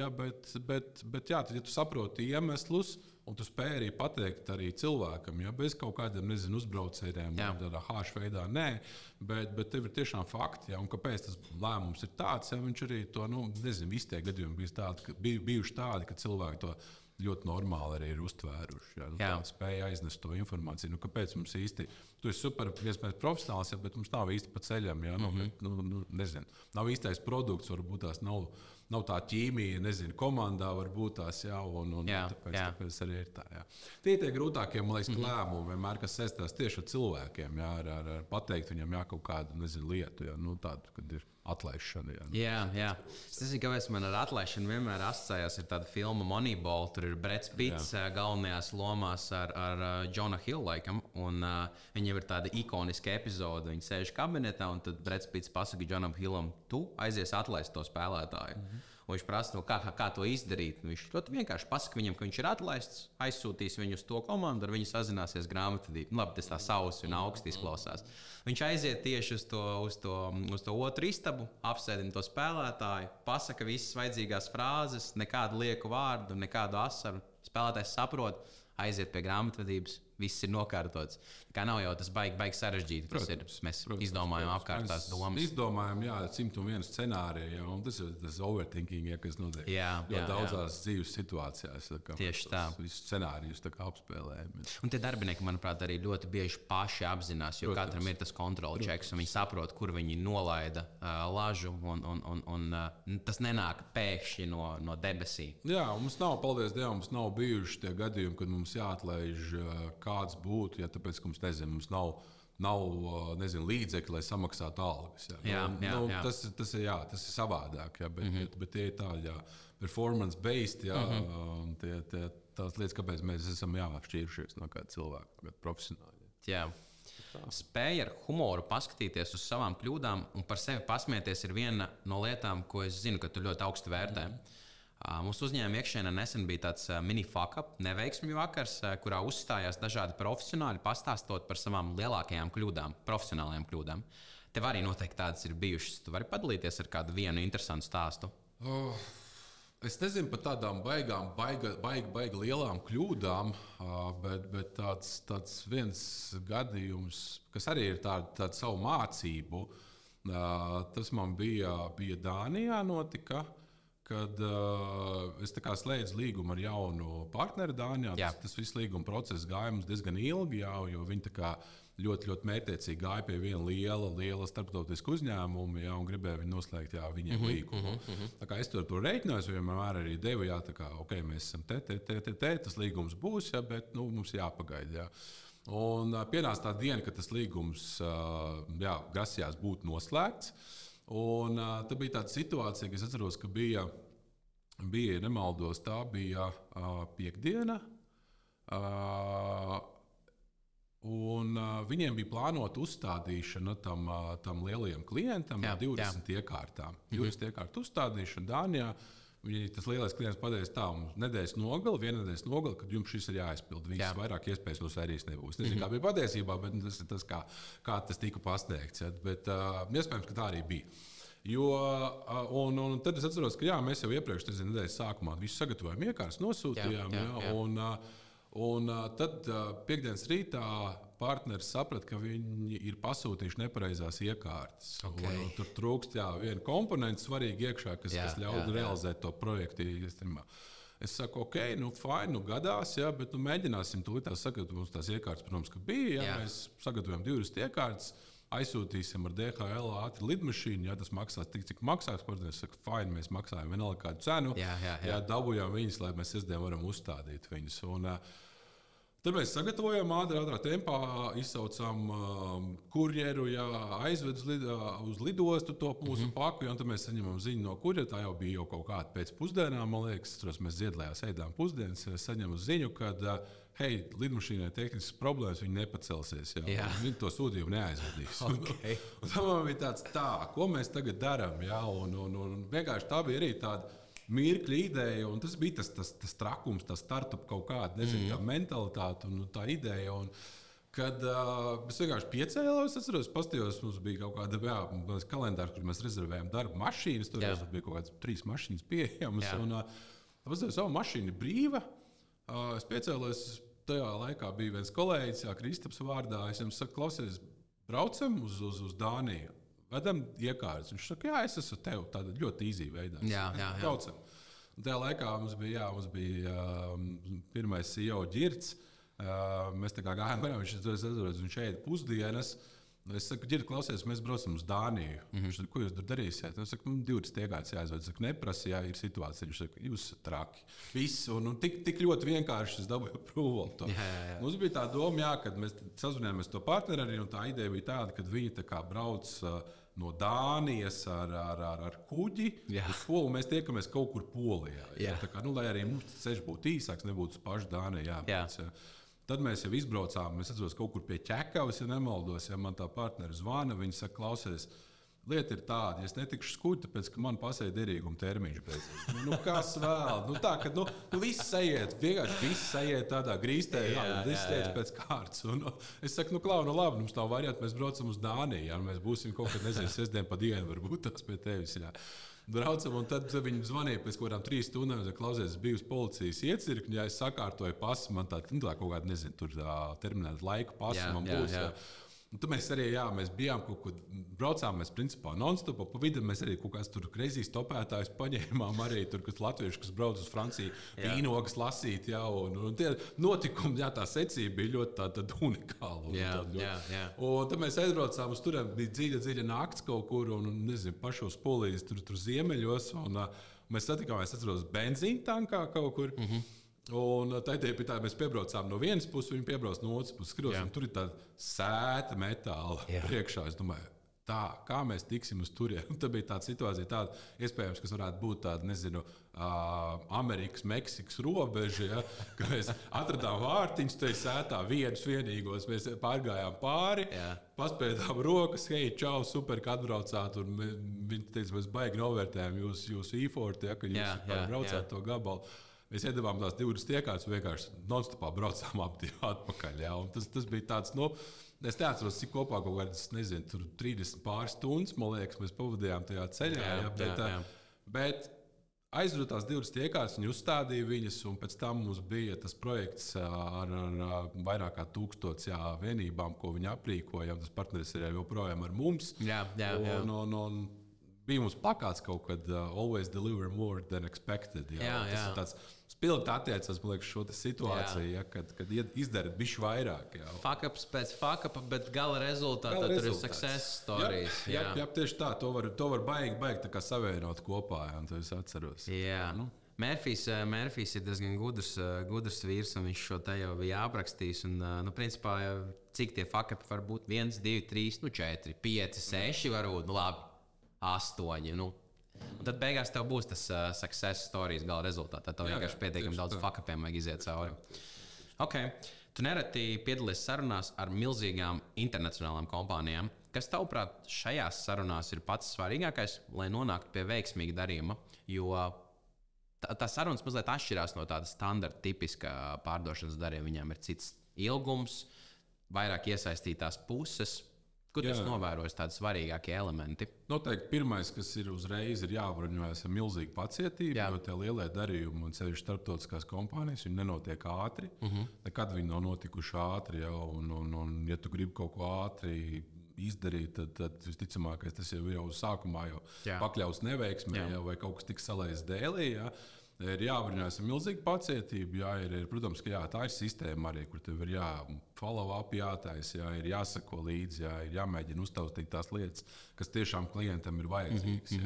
Jo tās lielās kompānijas, viņiem, protams, viņiem ir milzīgi savi procesi iekšā, ir noteikts veids, kā viņi vispār izvēlās piegādātāju, jebkurai lietai. Un tā kā jābūt gatavam lasīt daudz un dažādus dokumentus, līgumus, jābūt gatavam karot ar viņu puses juristiem un ar līguma punktiem. Tās tādas praktiskās lietas, bet īstenībā, protams, ka jābūt gatavam tev pašam, tās sarunas braukt, vesti un vienmēr ir jābrauc. Es uzskatu, ka lielām starptautiskām kompānijām sarunām ir jābūt klātienē, attālināti ir forši.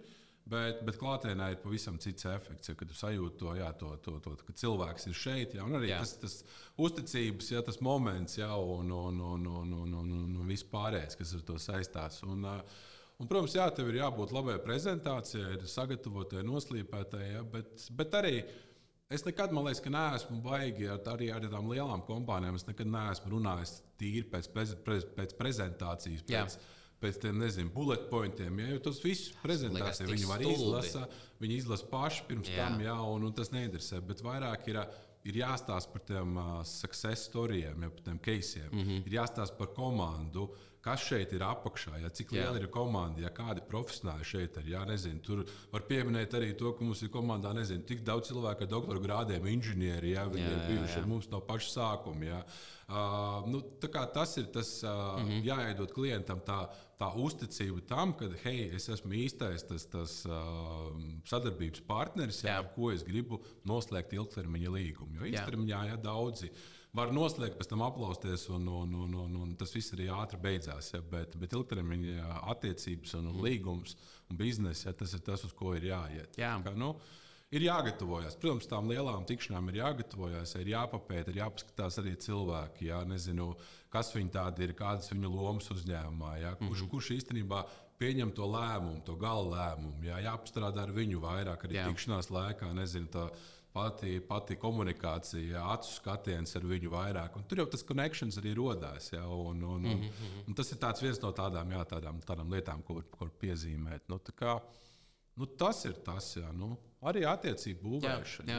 Mums daudz lielie darījumi ir notikuši pateicoties tam, ka tie arī partneri un arī klienti viņi atbraukuši pie mums uz Rīgu. Jo bieži vien arī tās pašas Rietuma Eiropas, joprojām cilvēkiem ir kaut kādi priekšstati par to, ka mēs esam kaut kāda postpadomju valsts, un ka te īsti nekas nav, un tie mūs aplaupīs uz ielas, apkrāps, un kas vispār tādi jūs esat. Bet, mūsu gadījumā viņi atbrauc uz ofisu, 100% visiem mainās priekšstats par to, kas ir mūsu kompānija, cik mēs esam lieli, cik mēs esam nopietni, kādi ir cilvēki apkārt. Cilvēki ir atvērti, komunicē. Nezinu, jebkurš cilvēks nāk, mums ir visi faktiski sasveicinās ar to partneri, klientu, un viņi to redz un viņi to jūt. Es teiktu to, ka arī pārējo tā iesaista, jo galu beigās visi šajā uzņēmumā, jebkurā uzņēmumā, visi darbinieki ir pārdevēji. Katrs savā veidā, savā iesaistajā līmenī, bet visi mēs esam pārdevēji, jo mēs pārdodam to savu kompāniju tam potenciālam klientam. Jā. Šis ļoti, ļoti vērtīgi. Es arī dzirdu, ka tev tieši tas pats, kas man ir. Es neredzu tikai, ja man, piemēram, ir kaut kāda saruna ar uzņēmumu vadītāju. Es neredzu tajā darījumā tikai uzņēmumu vadītāju, ka šim man, vajadzētu izpatikt. Ko ļoti bieži ir tāds absurds pieņēmums sales aprindās, pārdevēja aprindās, ka, ja tu patiksi uzņēmumu vadītājiem, tad jau tas darījums notiks. Un cik reizes esmu uzkāpis uz grābekļiem, kad uzņēmuma vadītājs piekrīt, komanda izrāda tik lielu pretestību, jo tu viņiem nepatīc, jo tu par viņiem neinteresējies. Tu neesi viņiem interesants, jo tu jau risini šiem cilvēkiem problēmas. Šis jau būs galvenais ieguvējs no tā, ka tu viņam atrisinās problēmas. Bet gala rezultātā tie, kas iegūs, būs tie ne rutīnas cilvēki, bet tie, kas operē un tie, kas darbojās un supportē to business as usual darbību. Un, ja tu iepatiksies viņiem, tad gan esmu redzējis tādu situāciju, kad viņi pārdod to risinājumu tik daudz uzņēmumu vadītājiem, ka viņš nopērk to risinājumu no tevis. Lai gan viņš negribēja sākumā, tu viņam iespējams nepatiki, kas ir unikāli. Tas vienkārši nozīmē, ka uzņēmums nepieder vienam cilvēkam, viņš pieder tam pamatam, kas ir veidot to uzņēmumu. Tas uzņēmums ir organisms, un tur ir tā. Katra tā šūdiņa, kas dod savu viedokli, un arī palīdz pieņemt to gala lēmumu. Protams, ir svarīgi saprast tos stakeholderus. Precīzi. Šobrīd ļoti daudz arī runā par to mākslīgā intelekta ietekmi un to, kā tehnoloģijas ietekmē varbūt mūsu to savstarpējo komunikāciju. Kā tev šķiet, tehnoloģijas mums palīdzēs būt tuvāk viens otram nākotnē un veidot dziļākas attiecības, vai tomēr izveidos vēl lielāku to aizu starp spējām veidot dziļākas attiecības ar draugiem, kolēģiem, ģimeni vai paziņām? Tā aiza, ja tā godīgi, tad man liekas, ka tā aiza kļūst bišķi lielāka, vēl lielāka ar katru gadu. Un tas ir tas, ko es novēroju savā ikdienā un arī, pastoties arī uz savu puiku, es cenšos limitēt arī to pašu telefonu, kad nav tev, visu laiku tā diena jāpavada telefonā, un citas aktivitātes ir sarunas svarīgas, mēs, sēžam, ēdam vakariņas, ja mēs apsēžamies pie galda, jā, ēdam kopā vakariņas, runājam. Jā. Un, bet tā ikdienā es redzu vairāk un vairāk, jā, ka cilvēki ir pazūtajās tehnoloģijās un tās tuvās un tās intīmās, tās dziļās sarunas, viņas paliek mazāk. Jā. Bet tajā pašā laikā ir kaut kur arī cilvēki, arī, man liekas, ka viņi arī sāk mosties. Viņi saprot, ka ir kaut kāds posms pagājis, tās tehnoloģijas ir, viņas neizbēgami ir mūsu ikdienā sadzīvē, darbā, un mums ir jāmācās ar viņām sadzīvot. Tad noteikti tehnoloģijas, neesmu pret tehnoloģijām, es noteikti palīdzu arī profesionāli, arī darbā, arī mākslīgais intelekts palīdz. Nezinu, tādas mazās asistentu lietas, superīgs asistents, uzrakstīt ātri kaut kādu template, draftu kaut kādu, ko tu pēc tam izej cauri, tu pieliec to savu cilvēcīgumu klāt, un uztaisi to dokumentu, kaut kādu.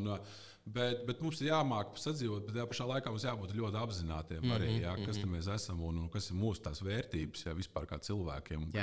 Tās sarunas, un tā interakcija ar cilvēku, ka tas ir priekšplānā tomēr, ka tehnoloģijas to nevar aizvietot, tu nevarēsi. Apzinātība izmantojot tehnoloģiju, man liekas, tai vajadzētu būt kaut kādam spārnotam teicienam, izmantot tehnoloģijas apzināti. Jā. Tas ir, liekas, tāds kors. Jā, es ceru, ka šī saruna arī būs kaut kas tāds, ko cilvēki klausoties, viņi sajūt, ka tā ir tā kā mazliet dziļāka, ka tas nav tāds virspusējs čats savā starpā, ka mēs šobrīd arī apmainamies ar dažādām emocijām, viedokļiem un mēģinām viens otru uzklausīt. Tagad būs nedaudz citādāk koncepti jautājumi, kur tev būs jāizvēlās viens vai otrs. Laba pirts sesija vai pāris stundas mierīgas makšķerēšanas? Oi, tu esi nevar izvēlēties. Tāpēc man baigi grūti jautājumu uzdeva, jo abās ir tas kaivs un abās ir tas šarms. Un man abas lietas ir, tie ir mani hobiji un sirds lietas. Baigi nevar nosvērtēt. Ja man tā jāatbild, ja mēs tā paskatāmies, pa sezonalitāti, ja tu man prasīsi tagad ziemā, es noteikti teiktu pirks. Tāpēc, ka ziemā es nemakšķerēju.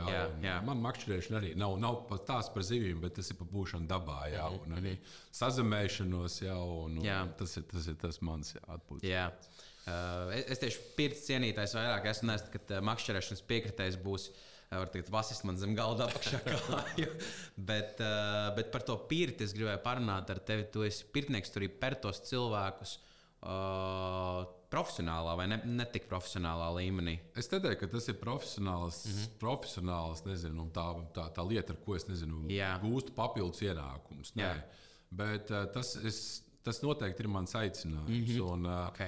Un pienāk kaut kāds, gadu slieksnis vai pieredzes slieksnis, kad tu gribi saprast to, kas es vispār esmu, kas ir mans aicinājums. Tas, nerunājot par profesionālām lietām, par karjeras izaugsmi, bet kas ir mans aicinājums vispār esot šeit uz zemes, ko darot, un tā tālāk. Un tas, ko es līdz šim esmu sapratis, par to daudz esmu meditējis un par to domājis un centies saprast un sajust galvenokārt. Saprast, mēs ar prātu saprotam daudz lietas, tā mēs domājam. Bet galvenais sajust, kas ir tavs, tad pirts ir viena no tām lietām. Un pirts ir tāds pārdošanas nosaukums. Bet tas, ko es esmu sajūtis, kad es varu palīdzēt, es spēju palīdzēt, un mans aicinājums ir palīdzēt vīriešiem tieši.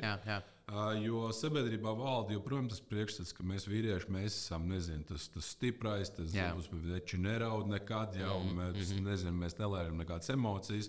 Tad mēs to visu krājam sevi iekšā, un mēs nespējam palaist. Un tāpēc arī mēs sākam lietot alkoholu, narkotikas, visas tās lietas, kas ir tās sliktās, destruktīvās. Un mēs vienkārši nespējam palaist. Mums tā stresa ikdienā, karjeras, attiecības vēl ir tik daudz un atbildības arī, kad mēs vienkārši mēs pārdegam ļoti. Un to, ko es esmu novērojis, ka pie manis nāk arī draugi, ir bijuši arī nepazīstami cilvēki. Man ļoti patīk strādāt ar večiem. Man tā mana sūtība ir dot viņiem telpu telpu, viņiem būt ar sevīm, būt arī ar veci. Tā kā mēs varam runāt par veču lietām, tā kā bez jebkādiem, plīvuriem un lakatiem un bez nekādām, kauna sajūtas. Un mēs varam runāt par lietām, un tā ir telpa, kur viņi var būt paši. Viņi bez kādām maskām, viņi var izraudāties, viņi var izlaist tās emocijas ārā. Un pirts, protams, tas ir tas veids, kā palīdzēt sasniegt to, ka cilvēks atbrīvojas un tās emocijas vienkārši palaiž. Pēc tam masāža arī, protams, un viss. Un tā kā, tas strādā, bet tas nav, tas nav mans spēļas veids. Un, ir brīži, kad es arī, protams, pats esmu sakrājis daudz, darbā daudz, privātajā, varbūt tās kaut kādas lietas. Ir brīži, kad es saprotu, hei, es nevaru. Ir brīži, kad es arī esmu atteicis cilvēkam, hei, sorry, man nav mana iekšējā resursa, es nevarēšu pastrādāt.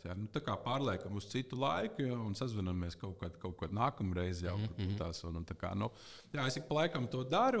Bet tas nav tā, mēnesī reizi, tā kā es eju uz to, kad es to sajūtu. Un ir cilvēks arī, kurš grib, ka viņš piesakās. Viņi arī paši mani atrod kaut kā mistiskā kārtā. Es diezgan dziļi par to tēmu arī zinu, jo es pazīstu arī vienu pirtnieci, kas ir mazliet aiz Aglonas atrodas. Precīzi lokāciju nezinu, bet es tam procesam esmu sekojis līdzi, un man tas ļoti, ļoti iedvesmo un uzrunā. Viņam arī daudz ko ir izstāstījis. Protams, tas ir personīgs kaut kāds pieredzes un tā tālāk. Bet tev ir palielinām tajā pirts sesijā tev atnāk cilvēks, tu viņu noguldi uz tās lāvas, tad tu viņam saki visādus tur iedvesmojušus vārdus, sāc pērt, un tad tu principā strādā kā psihologs ar viņu. Jā, var arī tā teikt, ka tas ir tāds psihologs. Principā es ļoti maz runāju. Tev ir arī veči raudājuši uz tās lāvas? Jā, bet tas ir normāli. Tas ir normāli. Tas mans uzdevums lielais ir radīt to telpu, lai tās emocijas arī tiktu izlādētas. Pazust, un viss tā kā. Kā tu to panāci? Tā uzticība cilvēkiem. Es lēnām mēģinu likt kopā to puzli tavējo savā galvā. Man kaut kas jau ir salicies. Es vienkārši domāju, kā tev atnāk 40-gadīgs, 50-gadīgs vecis pie tevis. Un tagad viņš pēdējais, ko domā, ka viņš tagad aizies pie tevis pirtī un raudās. Un tad stunda, 2 stundas tās pirts sesijas laikā, un viņam pēkšņi izvelc tās emocijas. Kādā veidā tu to izdari? Nezinu, tā ir varbūt tās maģija. Mēs varam runāt par augstākiem spēkiem. Jo lietas notiek caur mani. Atnāk kaut kāda arī informācija, arī par to pašu ilgumu. Man ir bijis tā, ka es noskrubēju cilvēku, man ir tāda sajūta, ka hei, pietiek. Viņš arī pasaka, pietiek, viss es super jūtos, un viss ir kārtībā. Man baigi grūti pateikt, arī par tām par receptēm, ko es daru tā. Bet tas ir tāds tiešām tāda telpa drošības sajūta, kad cilvēks jutās droši. Tas, kas notiek pirtī, paliek pirtī. Tas ir zelta likums, un tas netiek nekur uz āru nests. Es atceros, mums Ziedlaja birojā bija tāda glezna, tāda melna glezna, un tad bija vienkārši apakšā teksts dzīvēs, mēs visi esam pliki. To es baigi atceros. Tas tāds ļoti, ļoti filozofisks, man liekas, ļoti, ļoti spēcīgs tāds apzīmējums. Labi, mēs vēl varētu stundām par šo tēmu turpināt. Es jūtu, ka tev un man ir iekšā vēl, bet pārslēgsimies uz to viens vai otrs konceptu jautājumiem. Šis arī būs diezgan grūts jautājums. Paši pēdējie romantiķi vai entā sērija? Arī tu man pateici. Es teiktu entā sērija droši vien, tāpēc, ka tas bija tāds, tas pirmais, ar kaut kādām ambīcijām, un tie draugi, kas man joprojām ir, tādā pievienotā vērtība milzīga. Tur nav mākslinieckās pievienotās vērtības, nekādas jau varbūt tās, bet tā pievienotā vērtība, kas ir mani draugi, to es vērtēju. Pēc tam arī radās, protams, ar tiem pašiem draugiem arī pašpēdējie romantiķi. Jā. Es teiktu tā. Tad tā ir atvasina evolūcija. Jā. Nākamais nebūs vieglāks Spānija vai Somija. Tas sagatavojas arī vajag. Nezinu. Zikā, arī laikam es atbildēšu tā, ka Spānija, cilvēcīga Spānija man laikam ir tuvāka. Gluži vienkārši viena iemesla dēļ, tāpēc, ka es to komandu faktiski no paša sākuma arī uzbūvēju. Somijā tās bija cits, ka mums bija visu laiku bijis komandas vadītājs, CEO, kurš kurš uzbūvējis komandu, un es esmu bijis no viņiem no paša sākuma, ja, bet viņi toreiz bija kā mūsu klienti. Ja, tāpēc es teiktu, ka tādā cilvēcīgā līmenī, ja Spānija noteikti, jā, tad es teiktu, jā, pirmā, bet viņas abas divas man ir mīļas filiāli. Okay. Tad pēdējais nemocīšu to baigi daudz ar šiem jautājumiem, bet pēdējais varētu arī būt sarežģīts saksofons vai ģitāra. Saksofons. Es ģitāru nespēlēju faktiski. Okay. Es viņu tā, nezinu, tur trinkšķinās, ja, bet saksofons, jā, tas ir tas, ko es esmu pārvaldījis vismaz agrāk. Ja, tagad es nezinu, kā būtu. Hei, pirmās reizes nevienam nav ideāls. Es lieliski saprotu, ka esmu briesmīgs podkāstu vadītājs, bet man tik ļoti patīk to darīt, tāpēc es palūkšu tieši tevi komentāros ierakstīt, kas tev pietrūk šajā epizodē. Kāpēc man tas ir vajadzīgs? Jo ātrāk es pieļaušu kļūdas un varēšu tās izlabot, jo ātrāk es varēšu pacelt šī podkāstu līmeni augstākā kvalitātē. Es ļoti bieži dzirdu šo izteikumu, ka tu kļūsti par vīrieti tikai tajā brīdī, kad tev parādās tavs pirmais bērns. Tu novēroji sevi transformāciju, kad kļuvi par tēvu? Noteikti, jā. Tu kļūsti par vīrieti, kad tev rodās bērns, kad tev ir bērns, tad tev ir... Tev ieslēdzās pavisam citas kaut kādas maņas, man liekas, un cits atbildības līmenis pirmām kārtām. Jo es atceros ļoti spilgti, es atceros to mirkli, kad jā, man puika, tā kā gaidījām puiku, un tajā brīdī man nebija darba. Es biju aizgājis projām, apzināti aizgāju projām no viesnīcas toreiz, un tā kā domāju, jā, ka man nepieciešams kaut kas jauns. Jā. Bet jā, tajā brīdī es ar bijušo sievu apprecējāmies, un tad toreiz jā, mēs laikot pavadījām tā kā sev. Es domāju, kas būs nākamais, tas jau, tad bija tā ziņa tā, ka, hei, mums būs bērns. Jā. Jā, un tad es atceros, es biju nobijies, jo tajā brīdī tev nav darba, tu nezini vispār neko par savu nākotni, tev ir 20, cik man bija 25 gadi, ja nemaldos, jā, un tad es aktīvi un mērķtiecīgi sāku toreiz meklēt darbu, un tad es sāku strādāt vēl citā viesnīcā, bet tas bija kaut kādiem 2 mēnešiem, man liekas, un tad man piezvanīja no MAPA un jau uzaicināja uz interviju. Tev piezvanīja? Okay. Nē, es biju nosūtījis. Es sūtīju diezgan daudz, bet es nesūtīju visiem pēc kārtas. Man nebija tāds izmisums, kad man jāsūt visiem pēc kārtas, bet es aktīvi atlasīju tās kompānijas. Tas ir tāds darbs, to es arī varu pateikt. Šis podkāsts arī ir par pārdošanu, par profesionālām lietām. Ja tas ir, ja tu meklē darbu, tad jābūt kā darbam. Ja? Es toreiz atceros, ka es cēlos katru rītu, es braucu uz jau bijušo manu universitāti turību, es gāju uz biblioteku. Jā. Es sēdēju tur no pulkstens 9 līdz 5. Es rakstīju motivācijas vēstules, rakstīju CV uzlaboju, kaut kādu štriku saliku un sūtīju tām kompānijām, kas man likās interesants. Ja? Tā bija MAPA. Ja? Bet viņi toreiz man atbildēja diezgan vēl, es jau biju sācis strādāt. Bet viss nāca labi, kā mēs redzam. Ja? Un jā, tad ieslēdzās tev viss, un tas sākums arī MAPA nebija. Es saku, man bija 0 klienti jau, lai panāktu pirmos darījumus un nopelnītu arī tos pārdošanas bonusus. Ja? Tev vēl tikko puika piedzimis ir jau, un viss, tas bija ļoti, ļoti izaicinoši. Ja? Bet tajā pašā laikā es iemācījos kaut kā pārslēgties, to, ka hei, man tagad ir darbs, man ir jāizdara, tāpēc, ka man ir puika mazs mājās, kurš gaida, man ir jādomā par iztikas līdzekļiem un tādām lietām. Tā jānodrošina ģimene. Un šobrīd es varu teikt, man puikam šobrīd ir 11 gadi.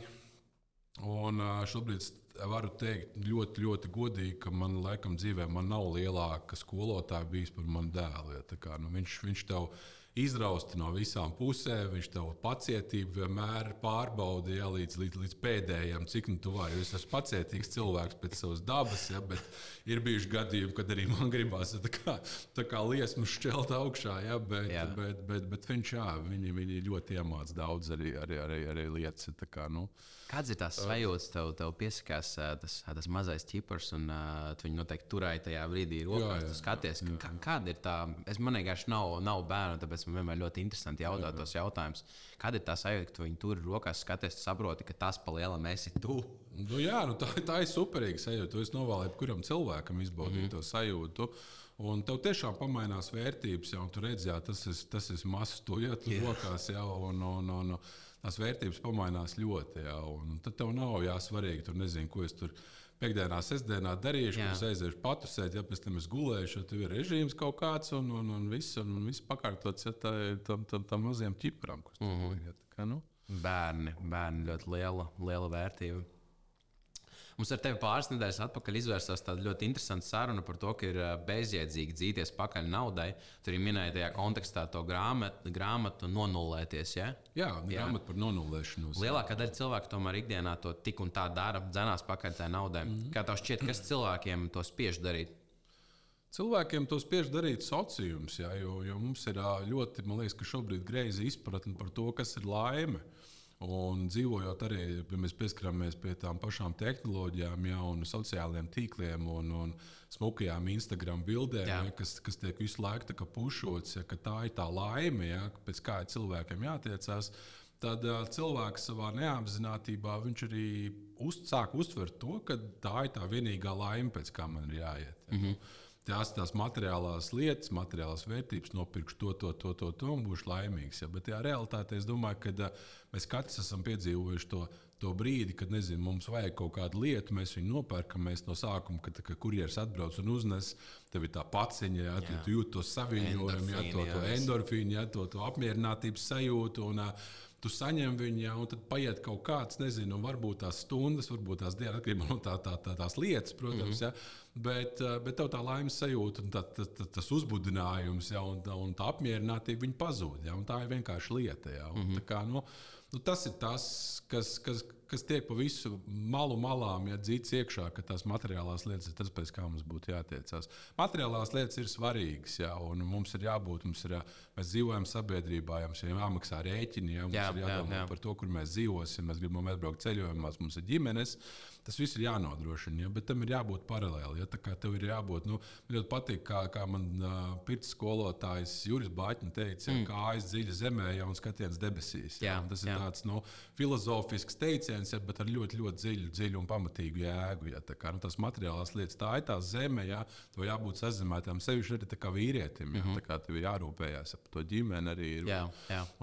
Bet tajā pašā laikā tev ir jāskatās, kas ir pišķiņi ārpus tā materiālām lietām, un tas ir par tiem aicinājumiem, ja, ko mēs arī tikko runājām par to pirti, ja, un tām lietām. Ja, tā kā, tas ir tas, man liekas. Ja, un tā kā, ja mēs tā skatāmies arī no tādas, nezinu, komandas vadības viedokļa, ja, es atceros viena arī situācija, kas man uzaust atmiņā, ja, kad man bija saruna ar vienu mūsu arī pārdevēju, un tā kā teica, kad viņi visu laiku fokusējās uz naudu, cik es tur nopelnīju, skaitīju, ņēmās un darījās. Ja, un es viņai vienkārši tādu mazu tipiņu, es saku, klausies, nefokusējies uz naudu, bet fokusējies uz panākumiem. Jā.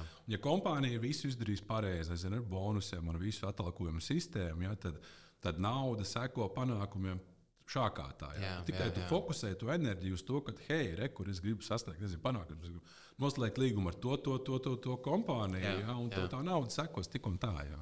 Tā. Es arī novēroju pats sev, piemēram, uzstādot kaut kādus mērķus. Tas, ka, ja tu uzliec monetāru, naudisku mērķi, kas ir mērāms ciparos, un tu viņu nesasniedz, tev ir tik ļoti sūdīga sajūta par to, un tu esi tik ļoti bēdīgs. Bet tajā pašā laikā, kad tev prioritāte nav nauda, bet tev prioritāte ir palīdzēt pēc iespējas vairāk cilvēkiem, palīdzēt uzņēmumam, atrisināt vairāk problēmas, ka tu neuzliec tos striktos ciparus tam savam kāpēc iekšējam, tad tas ir savādāk, un tas mērķis tiek sasniegts, un tā nauda atnāk paralēli. Jā, tas, ko arī tu teici. Tas ir interesanti. Fokusēšanās panākumiem, jā. Kurš cilvēks tavā dzīvē varbūt ir bijusi tāda nozīmīgākā personība tieši tavā izaugsmē, tāds kā mentors varētu viņu nosaukt? Personīgā izaugsmē vai profesionāli? Labi, ja mēs par personīgo, man kā cilvēku, es jau teicu, jā, tā ir noteikti mana ģimene, mana mamma, jā, kas man devusi ļoti daudz to cilvēcīgo šķautni, jā, un tā noteikti ir mana pamatskolas skolotāja, kam es esmu milzīgu pateicību parādā. Tas ir mans bērns, jā. Skolotājs, jā, tā kā lielākais. Jā, tie cilvēki, protams, arī mani draugi, jā, jo mani draugi arī mani veidojuši, un man ir kaut kā vienmēr dzīvē ir bijis tā, ka mani draugi vienmēr ir bijuši jau no agras bērnības, vienmēr ir bijuši vecāki par maniem, par pāris gadiem. Un es esmu apzināti, neapzināti tiecies pēc tā, kāda ir viņu varbūt tās, nezinu, tā pasaules uztvere, ko viņi dara, ja, kā viņi saprot lietas. Ja, iespējams, ka tas arī ir tā atslēga kaut kāda, kāpēc esmu tāds, kāds es esmu. Ja. Protams, arī kolēģi, ja, kā es arī teicu, ja mēs profesionāli runājam, ja, no katra tu vari kaut ko paņemt ja, un kaut ko adaptēt savā profesionālajā dzīvē. Ja, un profesionāli tā ļoti politiski atbildēja visus iekļautajā sarakstā, bet ja mēs profesionāli tieši paskatītos, ir tas kaut kāds viens spilgtākais, no kā tu mācījies ļoti daudz un vēl joprojām mācies. No sākumā, ja mēs runājam tieši par mapu, kuras esmu šobrīd jau 12 gadus, tad es teiktu, man ļoti liels paldies ir jāsaka pirmajam CEO, kas bija Ģirds arī. Viņš man iedeva arī ļoti profesionāli, arī ļoti daudz lietas, un viņa pieeja arī uzņēmuma vadībai. Man bija ļoti tuvu tajā laikā arī viss, un mums ļoti arī saskanēja tā ideja par to, kur būtu jāiet. Mēs arī sākām toreiz arī tos pirmos soļus eksportā, un viņš bija tas dzinējs. Tādas vadības iezīmes, stila iezīmes man ļoti rezonēja arī. Un šobrīd arī abi divi CEO, gan Andris, gan Ingus, viņi ir ļoti, ļoti abi divi dažādi, bet viņi turpina man iedvesmot katru dienu. Ja, un to es ļoti esmu pateicīgs. Cerēs ir tāds nedaudz, man arī tāds, ja man ir tāda down sajūta, ja es vienmēr uzvanu Andrim, ja, un viņš man iedod tādu enerģijas boostu, ja, nezinu, mēs varam pazergoties reizē, mēs varam nerunāt nopietnas lietas, bet pēc tam, pēc tās sarunas, tu jūties iedvesmots un hei, tas pārējais, ja viss būs labi, un es maucam tālāk vienkārši, un tev ir spēks. Ja. Ingus atkal ir tas cilvēks, kurš ļoti, ja man ir kādreiz ir tāds, nezinu, šaubas par kaut ko, viņš ļoti, ļoti pamatīgi un precīzi un profesionāli māk salikt lietas pa plauktiņiem. Ja. Iedot to tādu action plānu, arī darām šitā, ja. Visu, man ir skaidrs, un man jautājumu vairāk nav, un visu, un arī viņa tā sazamētība un tā nosvērtība arī man ļoti iedvesmo. Jā. Tu tieši izrāvi vārdus ārā no mana pēdējā podkāstu noslēguma, kuras teica, ka Andris Dzilo Dzudzis, viņš ir, viņam iekšā ir tāds atomelektrostācija, kur viņš tev lādē vienkārši. Lādē. Brutāli. Jā. Ar kādu vienu cilvēku, vienalga no kurienes uz šīs pasaules, tas būtu no Latvijas vai no kādas citas valsts, tu gribētu pavakariņot kopā un parunāties par dzīvi, par biznesu, par pašizaugsmi, par vērtībām varbūt, filozofiju, pafilosofēt kopā. Pafilozofēt kopā? Vai grūts jautājums. Man nav tāda viena atbilde. Ar kur tiešām es baigi, nezinu, tādi, ja mēs... Latvijā noteikti, es nezinu, tas pats, es skatos, ja mēs pa podkāstiem runājām un intervijām, ja tas pats Džilis, ja, viņš man ļoti, ļoti rezonē un patīk, kā viņš, nezinu, viņš būtu ļoti interesants sarunas, ļoti interesants sarunas, nezinu, mūziķi, nezinu, Ainārs Virga, varbūt tas viņa hardcore, kas viņam dzīvē ir bijis, un viss profesionāli, man nezinu, tādiem nezinu, ja mēs skatāmies Latvijā, tie ir tādi, nezinu, lielu biznesu, tie, kas ir paši uztaisījuši biznesu lielu. Nezinu, tas pats Normons Bergs, tas pats Ulds Pīlēns, varbūt tas arī, tādi ļoti pieredzējuši cilvēki, un vēl nezinu, ja abstrahējamies no profesionālās vides, tad noteikti man arī rezonē, tas pats mācītājs ir Induls Paičs. Arī ļoti, ļoti vietas un dzīves gudrs cilvēks, ar ko es tiešām labprāt tādu dziļāku sarunu, varbūt tās pirtī uztaisītu, jau parunātos vienkārši par dzīvi. Juris Rubens arī fantastiska grāmata, viņš un viņa, noteikti visiem iesaku izlasīt. Tā kā tas ir tāds tāda mazā bībele, cilvēku attiecībām, un tā kā es noteikti arī gribētu arī pie viņu uz kādu retrītu aizbraukt arī pie Jura Rubeņa. Tā kā es tādā Latvijas varbūt tā kontekstā, es nezinu, no pasaules, man liekas, diezgan pārāk plaši. Jā. Skatībā un arī ar kaut kādiem aizokeānu, cilvēkiem būtu diezgan grūti tā kā rezonēt. Jo tas bieži, ko es novēroju, cilvēki viņi sāk lasīt to pašizaugsmes literatūru, un tad nekas tur nesanāk.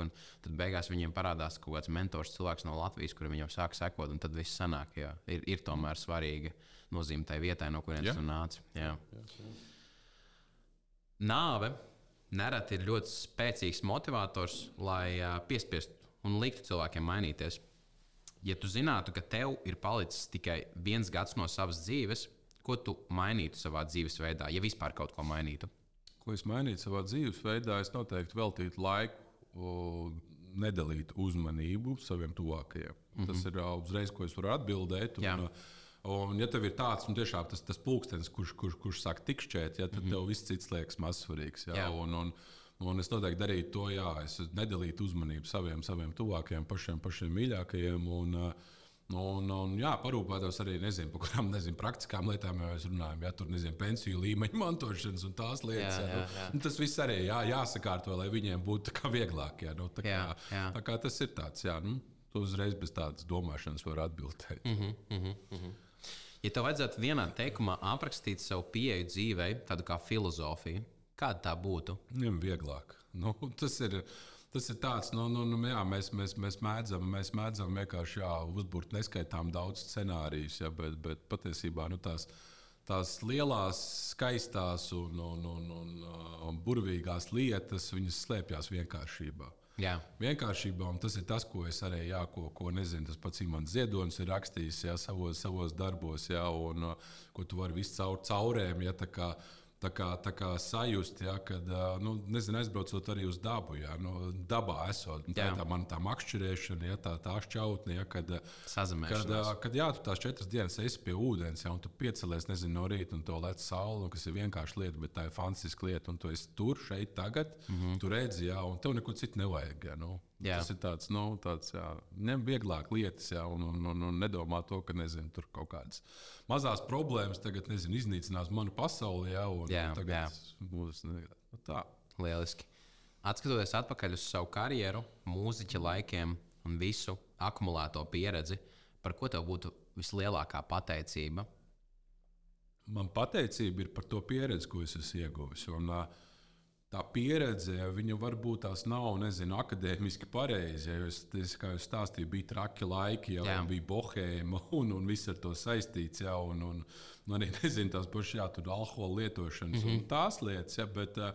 Bet tā sajūta šobrīd ir tāda, ka es to savu cisternu esmu izdzēris arī kaut kādos tajos trakajos gados. Un tagad tu pavisam savādāk vari paskatīties. Tas nozīmē, ka es arī brīžos neesmu šobrīd traks. Bet tā ir tā pateicība par to pieredzi un pateicība par to, ka man ļāva pieredzēt arī. Tā ir milzīga pateicība arī maniem vecākiem, kas mani neierobežot. Tev jābūt ir mājā, tu nedrīkst iet ārā, tu nedrīkst draudzēties ar šo cilvēku, ar to cilvēku. Man bija ļoti, ļoti liela rīcības brīvība. Tajā pašā laikā, protams, mums bija tādi ground noteikumi, tādi pamatnoteikumi. Ja mēs sarunājam, tu esi mājās, tad atbrauc. Pēc tam tu varēsi varbūt iziet vēl uz kādu stundu ārā, bet tu atbrauc, ja mēs sarunājam. Tajā laikā nebija mobilo telefonu, gluži vienkārši. Un tā ir tā pateicība, es teiktu vecākiem par to pieredzi, ko es esmu ieguvis. Okay. Kā pēdējā šī intervijas daļa ir nominēt vienu cilvēku, kuru tu gribētu redzēt šajā podkāstā un uzrakstīt viņam vienu jautājumu. Es tev iedošu savu telefonu, tu viņu pieraksti šeit. Mēs skatītājiem nesakam cilvēku, kas uzraksti vārdu, uzvārdu, kas tev liktos tāds atbilstošākais, ar kuru varētu izvērsties tāda arī dziļa, interesanta saruna.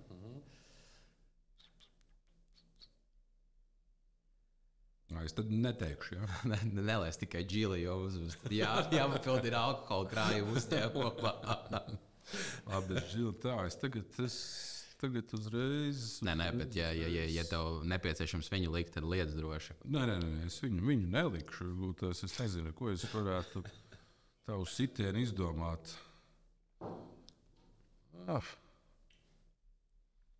Bet tu noskatītos arī interviju. Tev būtu interesanti.